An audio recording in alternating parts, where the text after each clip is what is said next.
은혜 더 받으실 줄 압니다. 이미 여러분이 예수 가시면서 하나님의 말씀을 묵상하고 성령의 감동받아서 은혜 받은 걸 제가 다시 한번 더 새롭게 하는 거고, 또 돌아가시면서 제가 드리는 해설지가가 또 읽고 삼중적으로 은혜 받는 성경부가 엠마오 제자 성경입니다.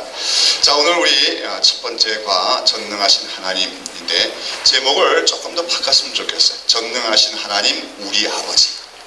전능하신 하나님 뭐예요? 우리 아버지. 또는 해설지에 나눈 대로 전능하신 하나님 아버지를 내가 믿사오며, 이런 제목으로 오늘 말씀을 우리 같이 공부하도록 하겠습니다. 성경에 에베소 1장 15절부터 19절 말씀을 한번 보았으면 좋겠어요. 신약성경 에베소 1장 15절에서 19절 말씀.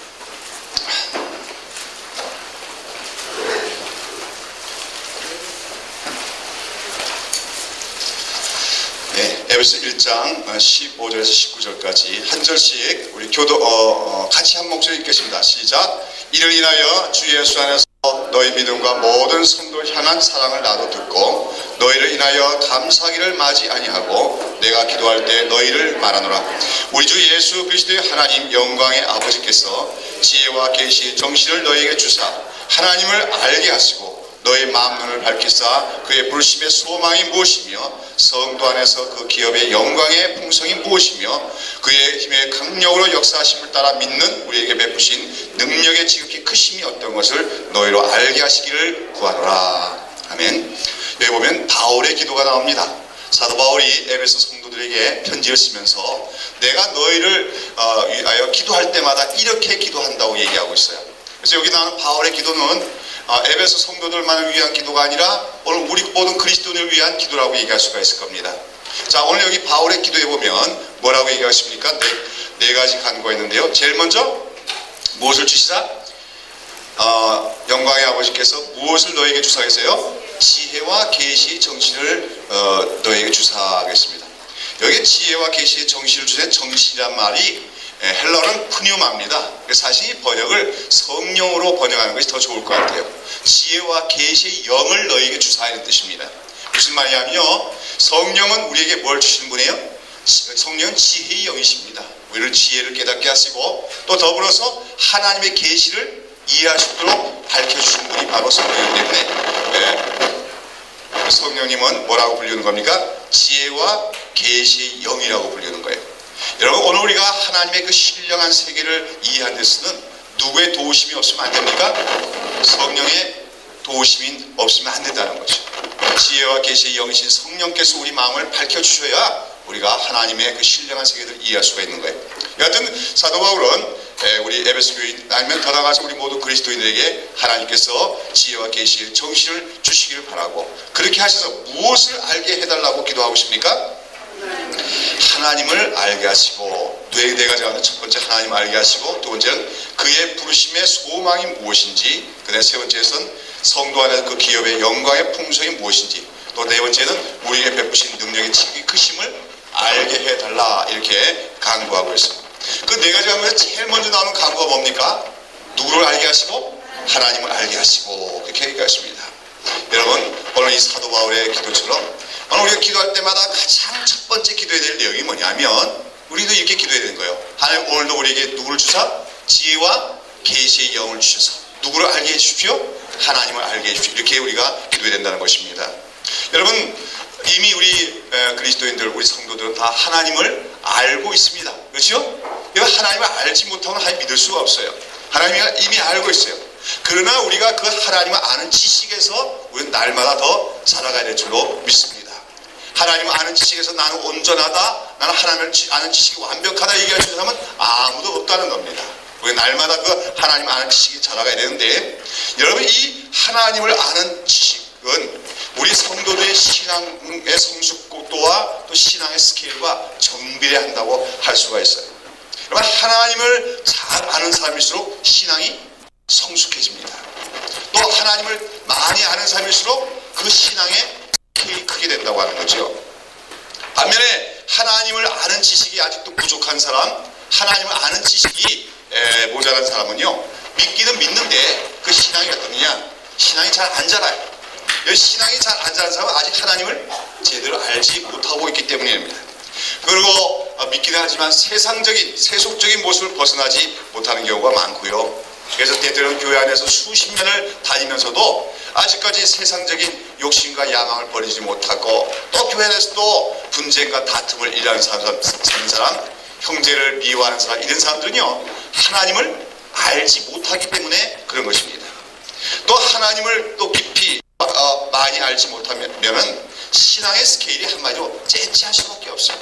매일 기도하지만 그 기도의 내용이 결국은 육신적인 욕구, 자기 개인의 문제, 자기 가정의 차원을 벗어나지 못한다는 겁니다. 그러나 하나님을 더욱더 알아갈수록, 우리가 하나님을 아는 지식이 커질수록 우리 기도의 폭이 넓어지고 신앙의 스케일도 더 커지게 되는 줄로 믿습니다. 소원이 아주 큰 소원이 되게 돼요. 째째한 소원이 아니라 아주 광대한 소원을, 하나님 나라를 향한 광대한 소원을 품게 되어지는 것입니다. 아무쪼록 우리 이 자리에 나온 우리 모든 성도들은 무엇보다 하나님을 알아가기 위해서는 우리가 말씀을 연구하기 필요하지요. 아무쪼록 이 엠마오 공부를 통하여서 말씀을 연구하고, 더불어서 누구의 도움을 받아야 돼요? 지혜와 계시의 영이신 성령의 도우심을 받는 가운데 여러분 하나님을 더 알아가는 성도, 그래야 해서 여러분의 신앙이 더욱더 성숙하게 되고 신앙의 스케일이 더 커져가는 그 하나님의 아들들이 다 되시기를 축원합니다. 특별히 우리가 하나님이 어떤 분이냐, 하나님이 어떤 분인가를 우리가 잘 알게 되면 우리는 세상을 살아가면서 염려와 걱정에 얽매이지 않을 수가 있어요. 여러분 한번 지금 이 시간에 여러분 마음속을 고요히 한번 들여다보십시오. 여러분 마음속에 지금 염려가 있습니까? 없습니까? 있지요. 뭔가 이 잔잔한 그 물과 호수바가 아니라 뭔가 잔잔한 염려가 있지요. 지금 말씀을 듣느라고 지금 그렇지 조금만 마음을 골로 돌려갑니까? 이 일이 어떡하지, 저 일이 어떡하지 하는 염려가 이렇게 있을 거예요. 근데 이 염려가 얼마나 우리에게 해로운 겁니까? 이 염려들이 우리 안에서 늘 쉬지 않고 잠물게 재미나고 가로치며 해야 하는데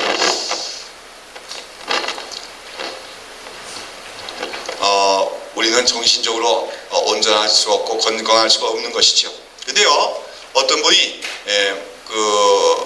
얘기하기를, 저는 자세히 모르겠어요. 정말 그런지 모르겠는데 이 성경에 보니까 염려하지 말라 하나님이 하시는 말씀이 몇 회가 나오면 365회가 나온다고 어떤 분이 얘기하더라고요. 조사해본 모양인데, 여러분 하나님께서 우리 성도들에게, 백성들에게 염려하지 말라 몇 번 얘기하셨다고요? 성경에서 365회. 재밌지요? 그렇죠? 그게 무슨 뜻이겠어요 그러면? 우리 인간은 어떻게 하는 존재예요? 매일매일 염려하는 존재라는 거예요. 그러나 하나님은 우리 보고, 믿는 자들 보고 뭐 하지 마라? 날마다 우리에게 너희는 염려하지 마라, 너희는 염려하지 말라고 날마다 우리를 위하여 권고하고 계시다는 말씀으로 이해할 수 있는 줄로 믿습니다. 그렇습니다. 많은 사람들이 오늘도 염려하고 있어요. 하나님을 믿노라 하면서도 아직까지도 걱정과 염려를 떨쳐버리고 늘 그 마음속에 잔파도가 일어나듯이 그런 염려에 사로잡힌 사람이 있어요.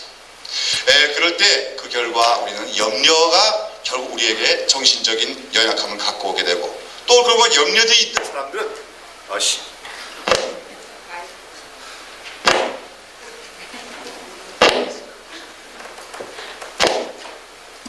이건 첫 시간부터 아마 배터리가 좀 약한 것 같아요.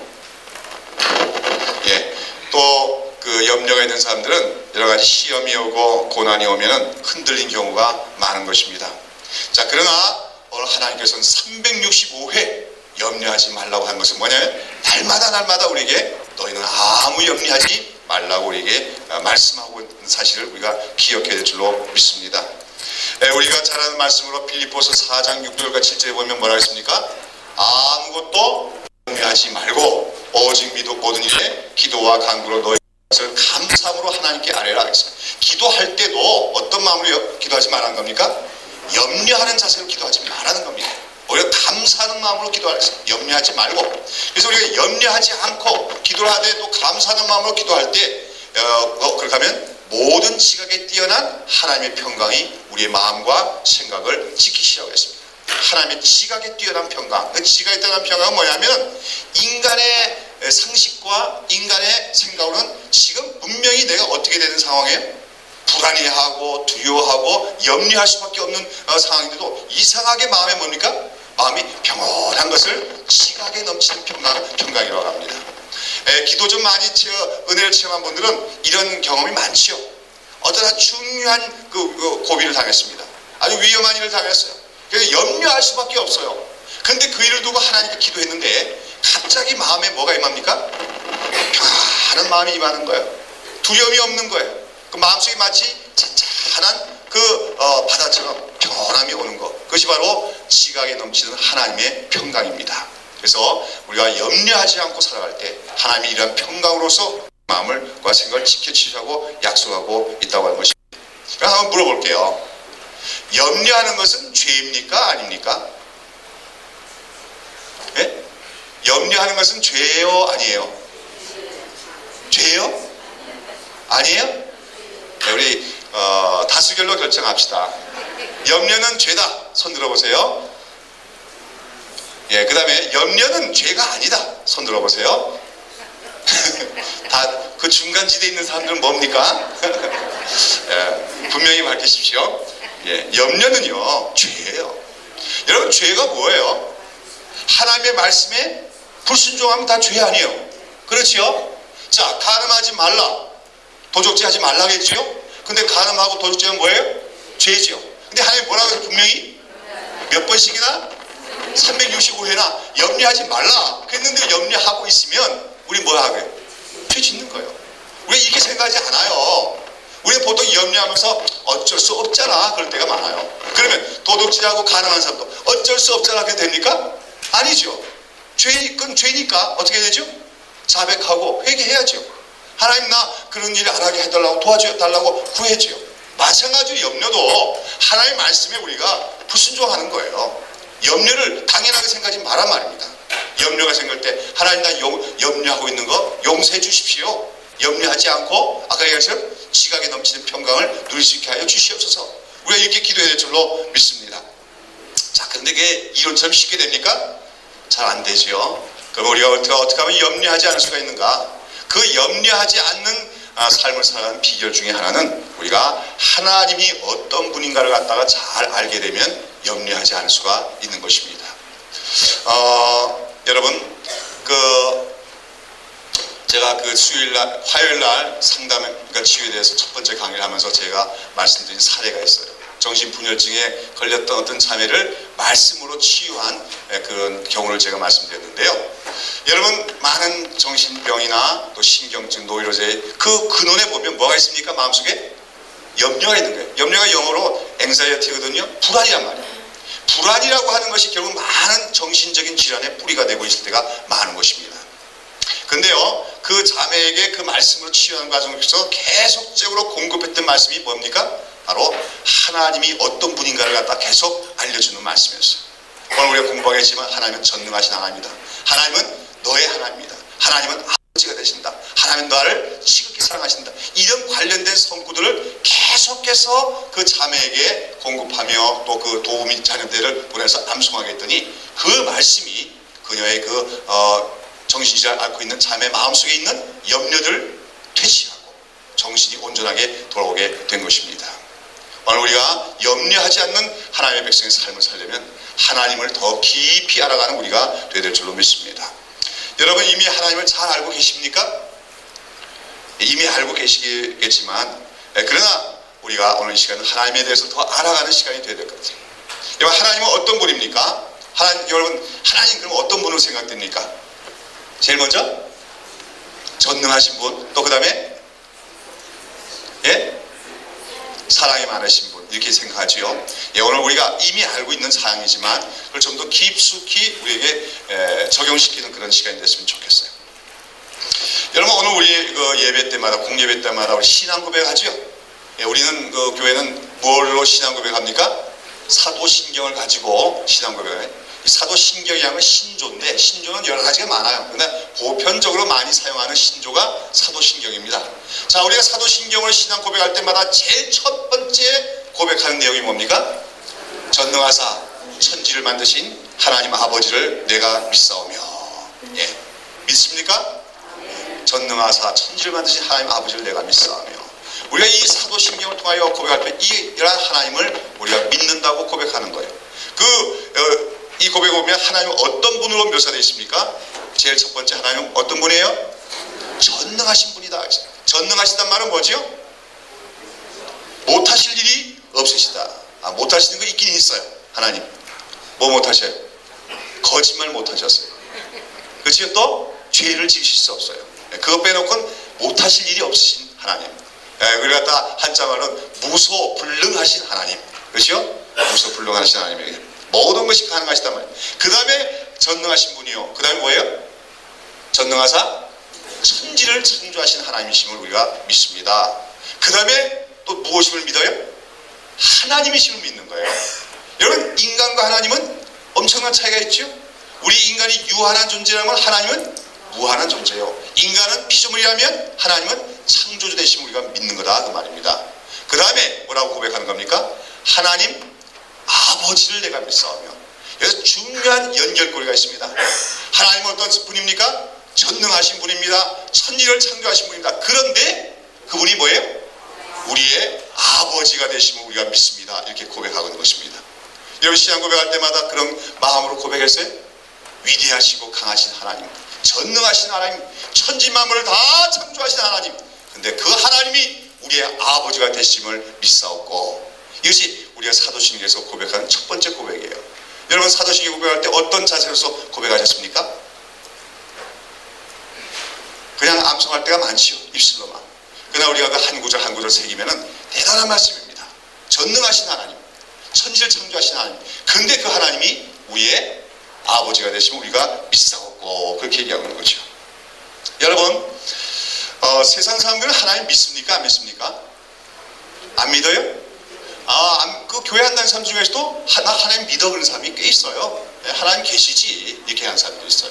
또 그런 사람들 중에서 하나님이 전능하신 분이 양을 사람들 믿을까요? 안 믿을까요? 예? 그것도 역시 믿는 사람들이 많아요. 예, 초연신론이라고 하는 것입니다. 초연신론.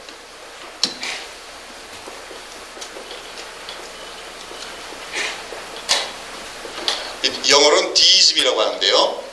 이게 무신론이 아니에요. 무신론이 아니고 디이즘은 초연신론이 아니에요. 연자가 좀 이상하네. 초연신론. 한자로 쓰면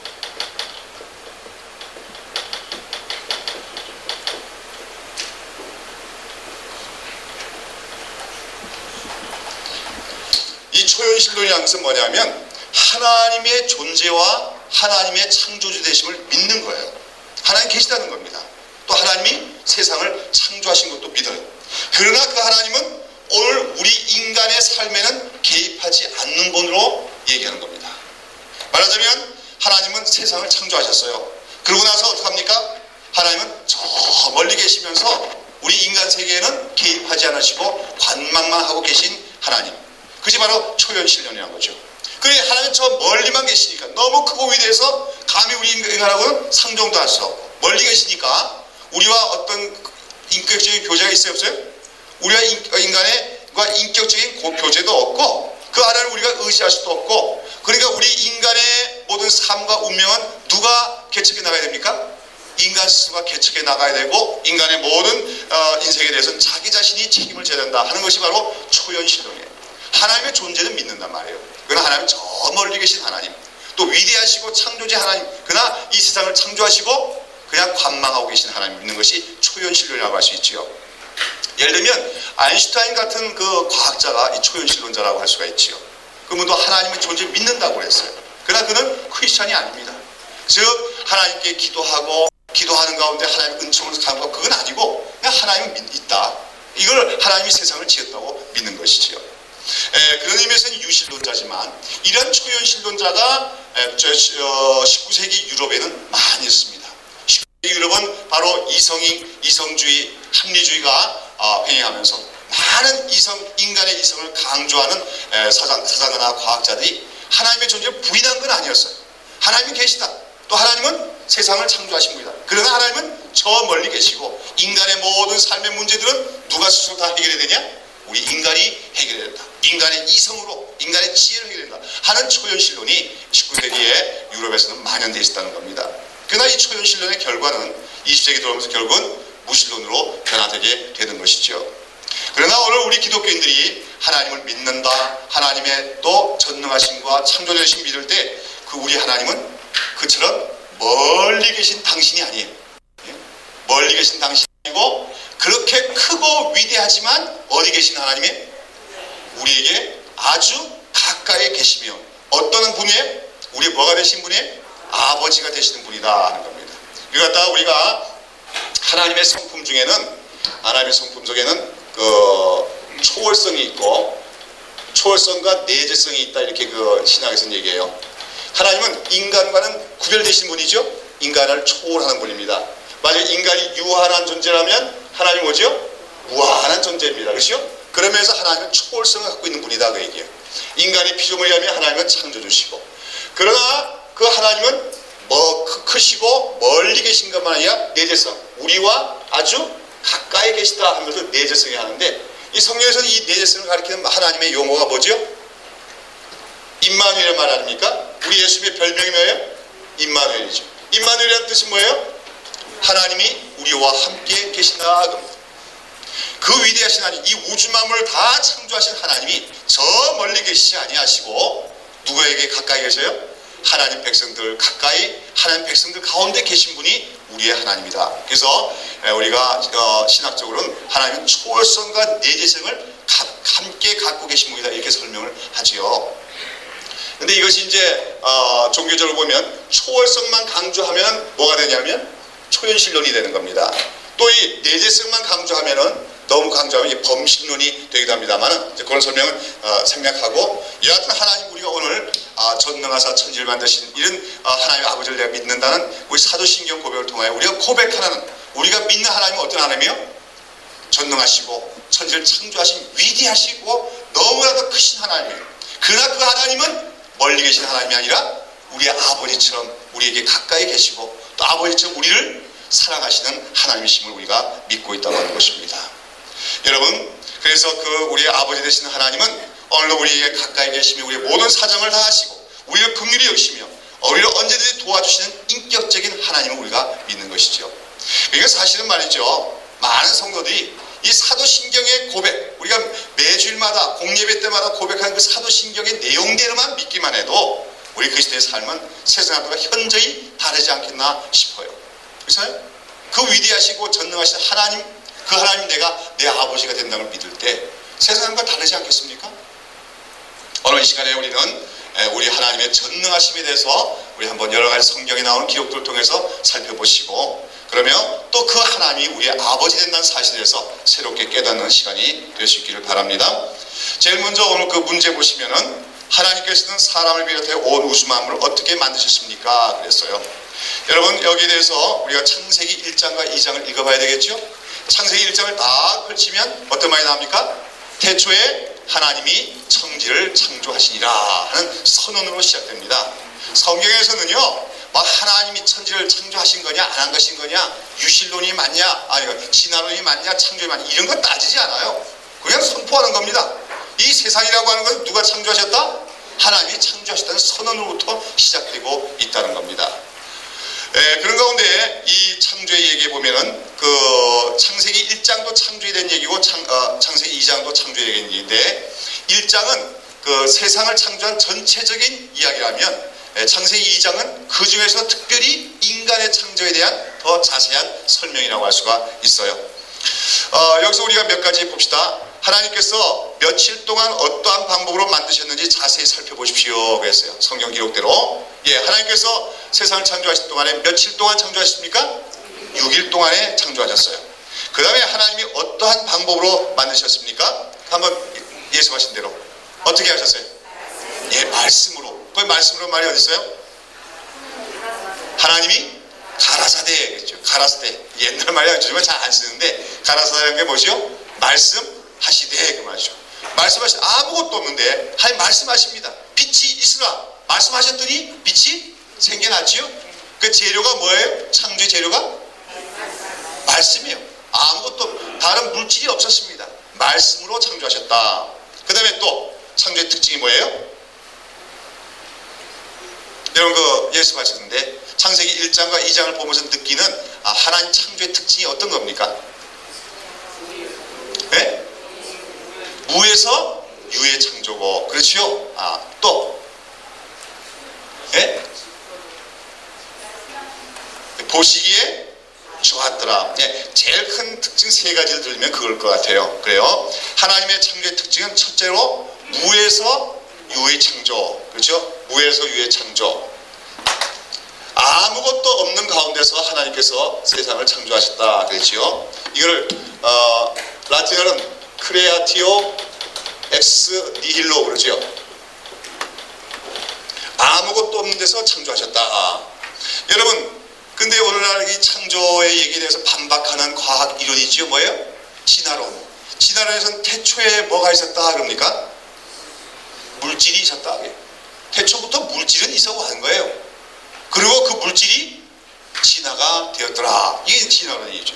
그러나 성경은 뭐합니까? 태초에 하나님밖에는 아무것도 없었다. 그러나 하나님께서 아무것도 없는 가운데 세상을 창조하기 시작하셨다. 이렇게 얘기합니다. 그래서 성경에 나오는 하나님 창조의 특징은 무에서 유의 창조인데, 무엇으로 창조하셨습니까? 말씀으로 창조하셨습니다. 여기 말씀으로. 이거 굉장히 중요한 거죠. 하나님이 뭐예요? 가라사대 빛이 있으라 했더니 빛이 생겨나고, 또 물 가운데 가라사대 물 가운데 궁창에서 물과 물로 나뉘게 하라 했더니 물과 물이 나눠졌습니다. 여러분, 여기서 우리가 깨닫게 되는 건 뭡니까? 말씀에는 어떤 능력이 있다? 말씀에는 어떤 능력이 있는 거예요? 창조의 능력이 있는 것입니다. 믿으십니까? 오늘 여러분 말씀을 공부하고 있는 거예요. 여러분 말씀을 읽고 말씀 묵상하고 말씀을 연구하고 있는 건데요, 여러분이 그처럼 말씀을 연구하고 묵상하는 그 말씀이 무슨 능력이 있습니까? 창조의 능력이 있다는 것을 우리가 기억해야 됩니다. 여러분, 그러니까 그 말씀을 우리가 읽고 듣다가 우리 안에 그런 어떤 위대한 창조의 역사들이 나타나게 된다는 거예요. 그러니까 그 말씀은 반드시 사람을 어떻게 될 수 있어요? 변화시킬 수 있고 새롭게 하시는 것이 말씀의 능력이라는 것을 우리가 기억해야 됩니다. 믿습니까? 예. 그 다음에 그 말씀대로 또 창조하시는데, 하나님 말씀하시니까 그대로 되죠? 그때마다 하나님 보시기에 어땠더라? 보시기에 좋았더라 하는 거예요. 이것은 뭘 얘기합니까? 하나님의 창조된 세계는 뭡니까? 아름답게 창조된 세상이라는 겁니다. 우리가 이 세상 만물을 볼 때 지금은 그렇지 않아요. 나중에 우리가 이제 인간의 타락의 문제를 하지만 인간이 타락함으로써 이 세상에도 오염이 들어오고 부패하는 것이 들어왔습니다. 그래도 우리가 세상 만물을 보면 아름다운 것이 많지만 하나님이 세상을 모든 것을 창조할 때는 보시기에 다 참 좋았다, 아름답게 창조하셨다 그랬어요. 근데 여러분, 그 창조 얘기 중에서 하나님이 보시기에 좋았더라, 보시기에 좋았다 하다가 보시기에 심히 좋았더라는 분이 한 분 있어요. 언제 있습니까? 예, 여섯째 날 창조가 끝나실 때인데, 사실 그 창조의 끝은 무엇을 창조하면 끝납니까? 인간을, 사람을 창조하시면 끝나는데, 하나님께서 인간을 창조하시면서 보시기에 심히 좋았더라 그럽니다. 여러분, 그러니까 이것은 뭐냐면 성경이 말하는 창조를 해서 인간이란 어떤 존재라는 겁니까? 심히, 하나님 보시기에 심히 좋았던 존재예요. 인간은 영광스럽고 존귀한 존재로 창조됐다고 인간은 성경은 얘기하고 있는 것입니다. 이 부분에 대해서는 다음 주에 다시 얘기를 하도록 하겠습니다. 여하튼 성경에서 얘기하는 하나님의 창조, 오직 말씀으로 없는 가운데 모든 것을 만드신 하나님. 그런데 그러므로 우리는 그 말씀의 능력이 있음을 이 시간에 우리가 한번 기억해야 될 줄로 믿습니다. 자, 근데 여러분, 이렇게 창조하신 우주가 얼마나 광대한지 한번 살펴보시기 바랍니다. 하겠습니다. 우주가 얼마나 클까요? 우주가 얼마나 커요? 굉장히 크겠지요, 그렇죠? 얼마나 클까요? 예, 우주가 얼마나 광대한지 우리가 한번 살펴봐야 되는데요. 여러분, 지금 인공위성들 많이 쏘아 올렸죠? 미국과. 그래서 지금 어디가 누가 하죠? 화성에도 지금 화성은 무인인가요? 유인인가요? 무인이죠. 그래도 아직 그까지는 유인이 못 갔어요. 근데 그러니까 사람을 태운 인공위성을 첫 번째로 세계에서 쏘아 올린 때가 언제인지 압니까? 예? 1961년이에요. 1961년 4월 12일에 어디서? 소련에서 먼저 했죠. 미국이 먼저 한 게 소련이 먼저 쏘아 올렸는데, 유인 인공위성을. 그때 그 인공위성의 이름이 뭐죠? 보스토크 1호입니다. 보스토크 1호. 그때 그 유인 인공위성을 타고 나갔던 사람이 누구예요? 최초 우주인이 유리 가가린 소령이에요. 군인인데 유리 가가린 소령. 근데 재미있는 게 이 유리 가가린 소령이 그 우주선을 타고 밖에 한번 그때 뭐 많이도 안 갔고 그냥 대기권 밖에 나가서 한 바퀴 뺑 돌고 들어온 거예요. 그렇죠? 거기서 도착했는데 그 대기권 밖을 나가서 지구를 한 바퀴 돌고 나서 돌아와서 한 말이 뭔지 압니까? 내가 나가봤더니 역시 하나님은 아무래도 안 보이더라. 그렇게 얘기했어요. 상당히 똑똑하지요? 예. 지구 한 바퀴 돌고 와서 애초에 대기권 밖에 하늘 나가봐도 하나님은 역시 없더라 그랬어요. 근데 그 다음 해에 이제 미국에서도 우정 1호인가요? 쏘아올리죠. 그때 그거 타고 왔던 사람이 누굽니까? 글렌 주니어, 현재 미국의 상원의원이죠. 근데 그 글렌 주니어 크리스찬이었어요. 근데 그 사람은 한 바퀴 돌고 와서 뭐라고 하는지 압니까? 야, 정말 밖으로 나갔더니 하나님의 창조의 솜씨가 그렇게 아름다울 수가 없더라. 그렇게 얘기했습니다. 관점에 따라서 전혀 다른 거죠. 무신론자가 보니까 역시 하나님은 없더라. 그러나 그 하나님 믿는 사람, 그 글렌 중에 갔다 와서는 뭡니까? 역시 나가봤더니 하나님의 솜씨가 너무나 아름답더라. 이 신앙의 관점에서 이렇게 다른 겁니다. 근데 여러분, 그 유리 가가린 무신론자 아닙니까? 소련은 그 당시 공산주의자고. 그러니까 그 무신론자인 가가린 소령이 지구를 한 바퀴 돌고 와서 역시 하나님은 거기도 없더라 하는 말이 어때요? 얼마나 무지한 말인가? 우리가 좀 생각을 해봐야 될 것 같아요. 여러분, 우리가 우주에 앞만 봐도 하나님이 없더라 하려면 우주에 한 어느 정도 탐색을 해봐야 그렇게 얘기할 수 있을까요? 우주에 그래도 최소한 또 한 10분의 1 정도는 탐색하고 나서 아무래도 없는 것 같더라 이렇게 얘기하면 모르겠어요. 그런데 가가린 소령이 돌고 온 그 지구 한 바퀴는요, 지구 우주에 비하면 얼만큼 돌고 온 걸까요? 조금 우리 지금 이 본당이 있는데 이 본당 안에 먼지들이 사실 많습니다. 그렇죠? 먼지들이. 그 먼지 중에 하나, 그 먼지 하나를 뺑그로 돌고 와서는 이 본당 안에는 아무것도 없다 얘기하는 거나 마찬가지예요.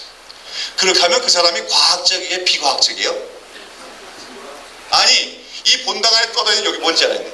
이 먼지 하나 뺑그로 이렇게 탐색해보고 역시 이 우주 안에는 하나님은 없다 이렇게 하면 그 사람은 과학적인 사람입니까? 비과학적인 사람입니까? 대단히 비과학적인 사람이잖아요. 근데 오늘 진화론이라고 하는 거, 세상의 과학이 그런 거나 마찬가지입니다. 인간이 알고 있는 지식은 정말로 이 본당 안에 가득한 티끌 중에 하나가 같은 그 지식 가지고 하나님이 존재한다 안 한다 얘기하려고 하고 있다는 것이죠. 그래서 이 시간에 우리가 우주가 얼마나 큰가에 대해서 제가 몇 가지 조사한 자료 가지고 한번 검토해 봤으면 좋겠어요. 여러분, 우주가 있는데 우주 전에 우리가 인간의 삶은 지구로부터 시작합시다. 그렇죠? 우리 지구가 얼마나 커요? 지구가 커요? 작아요? 예, 지구도 크죠. 근데 이 지구가 현재 1년에 태양을 돌지요, 그렇죠? 한 바퀴 돌지요? 그걸 뭐라 그러죠? 공전이라 그러고, 또 지구가 또 매일 자기 스스로 자전을 하고 있지요. 근데 이 지구가 자전을 한 가운데 공전을 하고 있는 그 태양을 한 바퀴 도는데요. 이 태양을 한 바퀴 도는 속도가 얼마나 된다 그래요? 이 시속 1시간에 약 10만 킬로미터 속도로 이 지구가 달린대요. 10만 킬로. 1시간에. 10만 킬로 상상이 됩니까? 1시간에. 우리가 요즘 고속철이 나가지고 1시간 달리면 어디까지 가는 줄 압니까? 저기 대전 조금 더 지나서 가죠. 고속철 타면. 비행기 타고 1시간 쫙 달려가면 어디까지 갈 수 있어요? 예? 제주도? 예, 제주도 정도 가죠. 그렇죠? 근데 10만 킬로는 그거가 비교가 안 되죠. 그게 한 500km 된다면 그거에 몇 배요? 200배를 달리는 거예요. 근데 여러분, 오늘 우리가 그렇게 손살 같은 속도로 지구가 달려가고 있는데 그 속도감이 느껴져요? 안 느껴져요? 그 속도감을 만약 느끼면 어떡할까요? 우리 눈이 팽팽 돌아서 살 수가 없을 거예요. 그리고 자전한 속도 엄청나게 빠른 건데 전혀 어지럽잖아요. 하나님이 희한하게 만드셨지요. 그러니까 우리는 지구가 가만히 서 있는 걸로 알지만 지구는 그냥 엄청난 속도로 지금 달려가고 있단 말입니다. 자, 그런데요, 이 지구, 그렇게 지구가 빠른 속도로 달리고 있는 것만 해도 참 기적인데, 여러분 이 지구가 무엇을 중심으로 돌고 있습니까? 태양을 중심으로 돌고 있지요. 그래서 이제 우리가 지구가 있고 태양이 있고 이 지구가 있는데, 이 태양과 지구가 있는 그 별의 체계를 뭐라 그러죠? 태양계라 그러죠? 태양계, 태양을 중심으로 돌고 있는 별들이 몇 개 있어요? 잘 몰라요? 수, 금, 지, 화, 목, 토, 천, 해, 명. 초등학교를 좋은 데 나와야 되는데 몇 개가? 하나, 둘, 셋, 넷, 다, 일곱, 여덟, 아홉 개인가요? 9개의 별이 그 태양을 중심으로 계속 돌고 있는 거 아니에요? 이걸 태양계라고 합니다. 그렇죠? 이렇게 돌고 있는 태양계. 여러분, 태양이 지구의 몇 배나 되는 줄 압니까? 태양이 그 지구의 수십만 배가 되죠. 그런데 이 태양계가 있는데요, 이 태양계는 또 어디에 속해 있어요? 예? 자, 우리가 밤하늘을 보면은 별들이 막 모여 있는 걸 뭐라 그럽니까? 은하수라고 그러죠. 그 은하계라고 그래요. 은하계. 근데 사실은 이 태양계도 그 은하계에 소속이 되어 있다는 겁니다. 근데 태양계와 은하계를 비교해 보면 어떻게 되냐면, 지구의 지름은 12,700km. 한번 써보세요. 그 다음에 태양계의 지름은 11억 km. 태양계 지름이. 그런데 그 뭡니까? 이 태양계가 속해 있는 은하계 안에는 별이 몇 개가 있느냐? 한 은하계 안에는 별이 보통 200억 내지 1000억 개의 별들이 있답니다. 우리가 볼 때 그 멀리 보이는 은하수 있죠? 여기도 은하수 있고 저기 은하수 있죠? 그 별이 한 몇 개나 되는 것 같아요? 우리 인간의 눈으로 헤아릴 수 있는 별의 수는 한 10만 개 정도밖에 안 된다 그래요. 그런데 우리가 볼 때 뿌옇게 보이는 그 은하수가 별 몇 개로 이루어진 거냐면, 몇 개? 200억 내지 1000억 개로 이루어졌다고 합니다.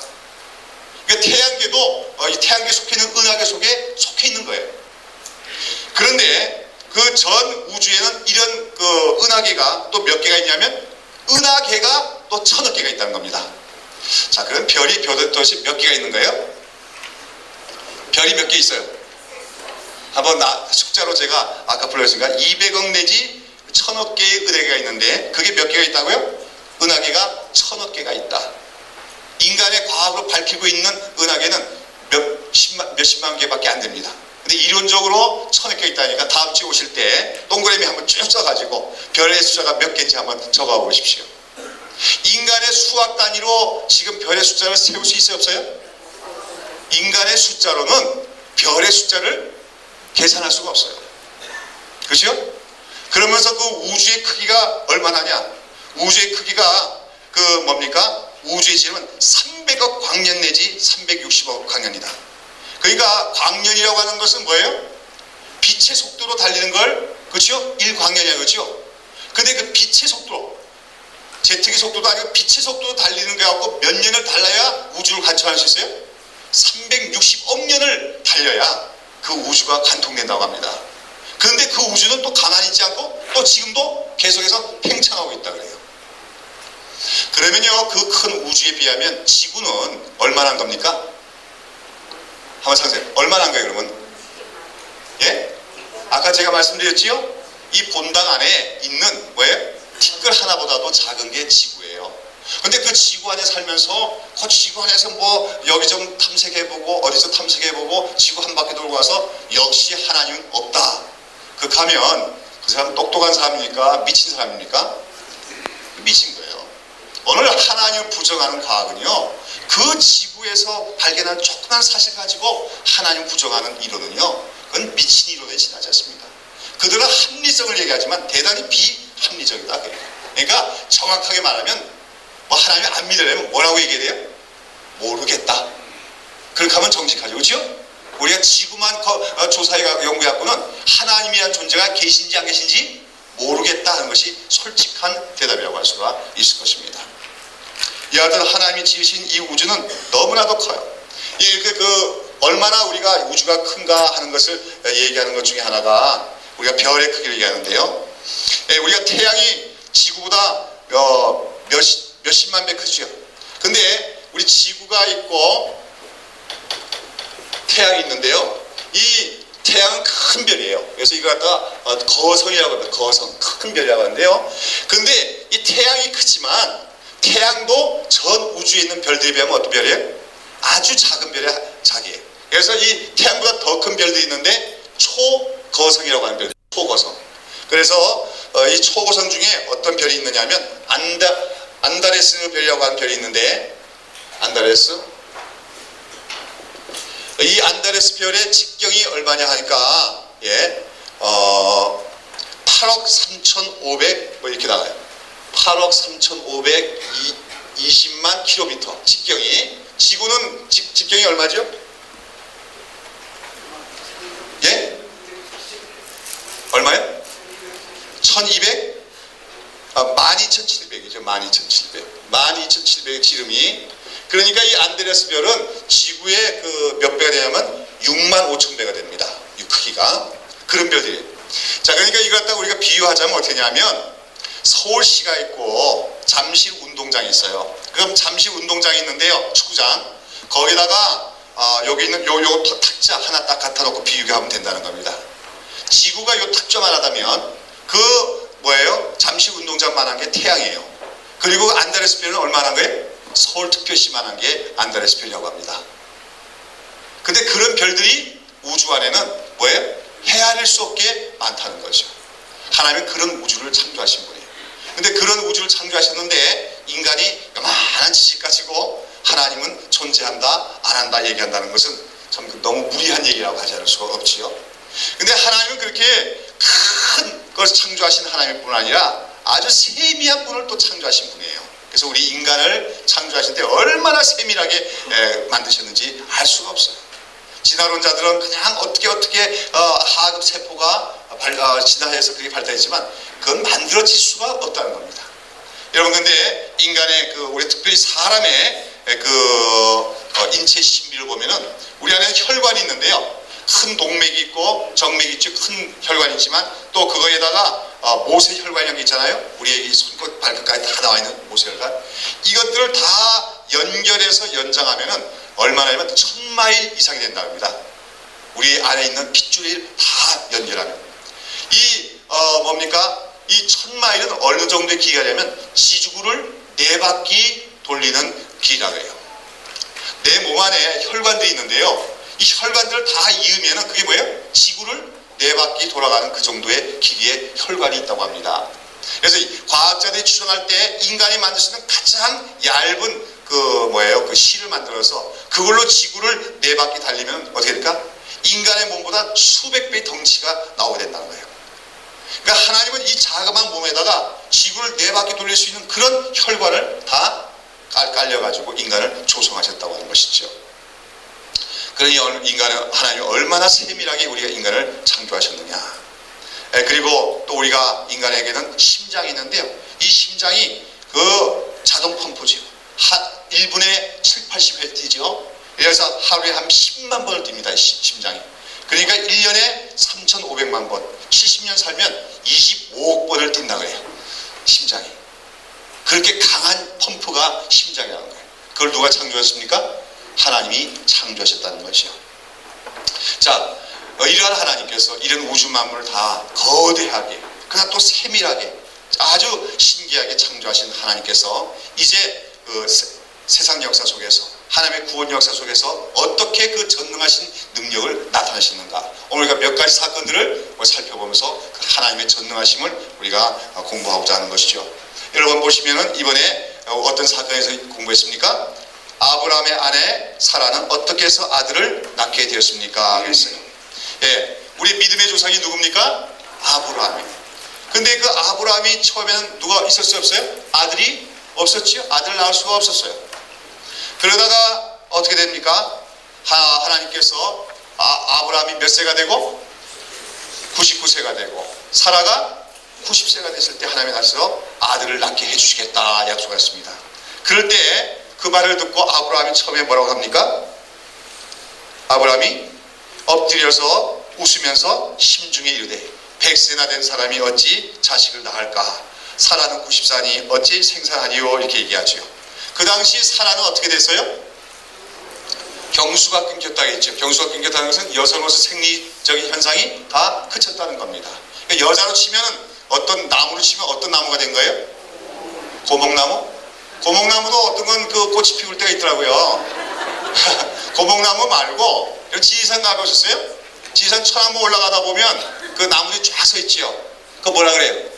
고사목이래요. 고사목 아시죠? 산지 높은 데 가면은 이 벼락을 맞아서 그 죽은 나무들이 있어요. 그 나무는 그냥 바짝 말라 있지요.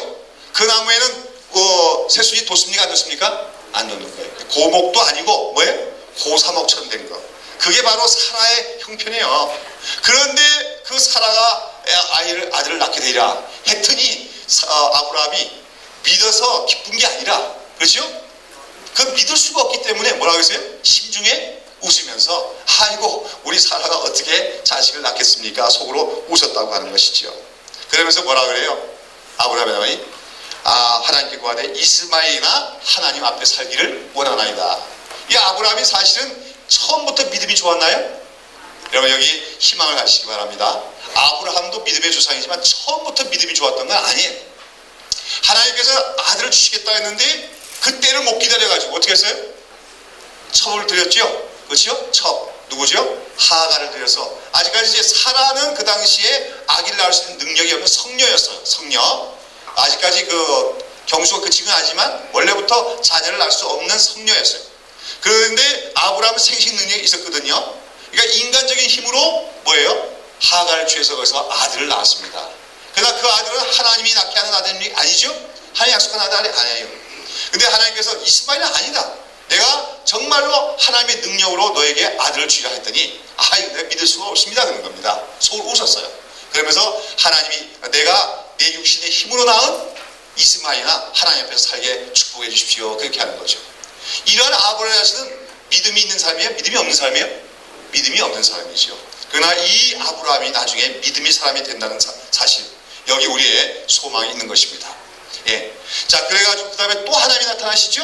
그러니까 창세기 18장에 보면 하나님께서 하루는 그 소돔과 고모라를 향해 가시다가 아브라함의 집이 들리죠? 아브라함이 그들을 정성껏 대접하다 보니까 알고 보니까 누구예요? 하나님과 천사들이에요. 그랬더니 하나님께서 뭘 말씀하십니까? 이제 아브라함이 정성을 다해서, 그렇죠? 요리를 만들어서 하나님과 여호와 하나님과 천사들 대접하고 있는데, 그때 사라는 뭐 하고 있었어요? 장막 뒤편에서 아마 부엌일을 하고 있었겠지요. 근데 하나님이 여호와 하나님이 아브라함과 대화하면서 뭡니까? 아브라함아, 내년 이맘때에 네가 누굴 낳게 되리라? 아들을 낳게 되리라. 이렇게 얘기하니까 그때 누가 웃어요? 이번에는 사라가 웃지요. 뭐 어떻게 웃었겠어요? 한번 웃어보세요. 네? 어이없어 웃는 웃음이죠. 기뻐서 웃는 게 아니에요. 아니, 이루어질 만한 일을 하나님이 약속하시면 감사하다 기쁘다 하겠지만 도무지 될 수도 없는 일을 하나님이 약속하시니까 어이가 없어갖고 아이고 하나님도 웃기시지. 네? 그러면서 웃었다는 거예요. 근데 하나님이 그 웃는 걸 알아요 몰라요? 아시고 사라야 왜 웃느냐? 그랬더니 사라가 깜짝 놀래갖고 저 안 웃었어요. 그래요. 근데 그 다음에 정말로 아기를 낳았어요? 안 낳았어요? 낳았다는 겁니다. 이거 잘 보세요. 보면 사라도 그때 믿음이 있었어요? 없어요? 믿음이 없었어요. 그런데 그 다음에 뭐가 생긴 겁니까?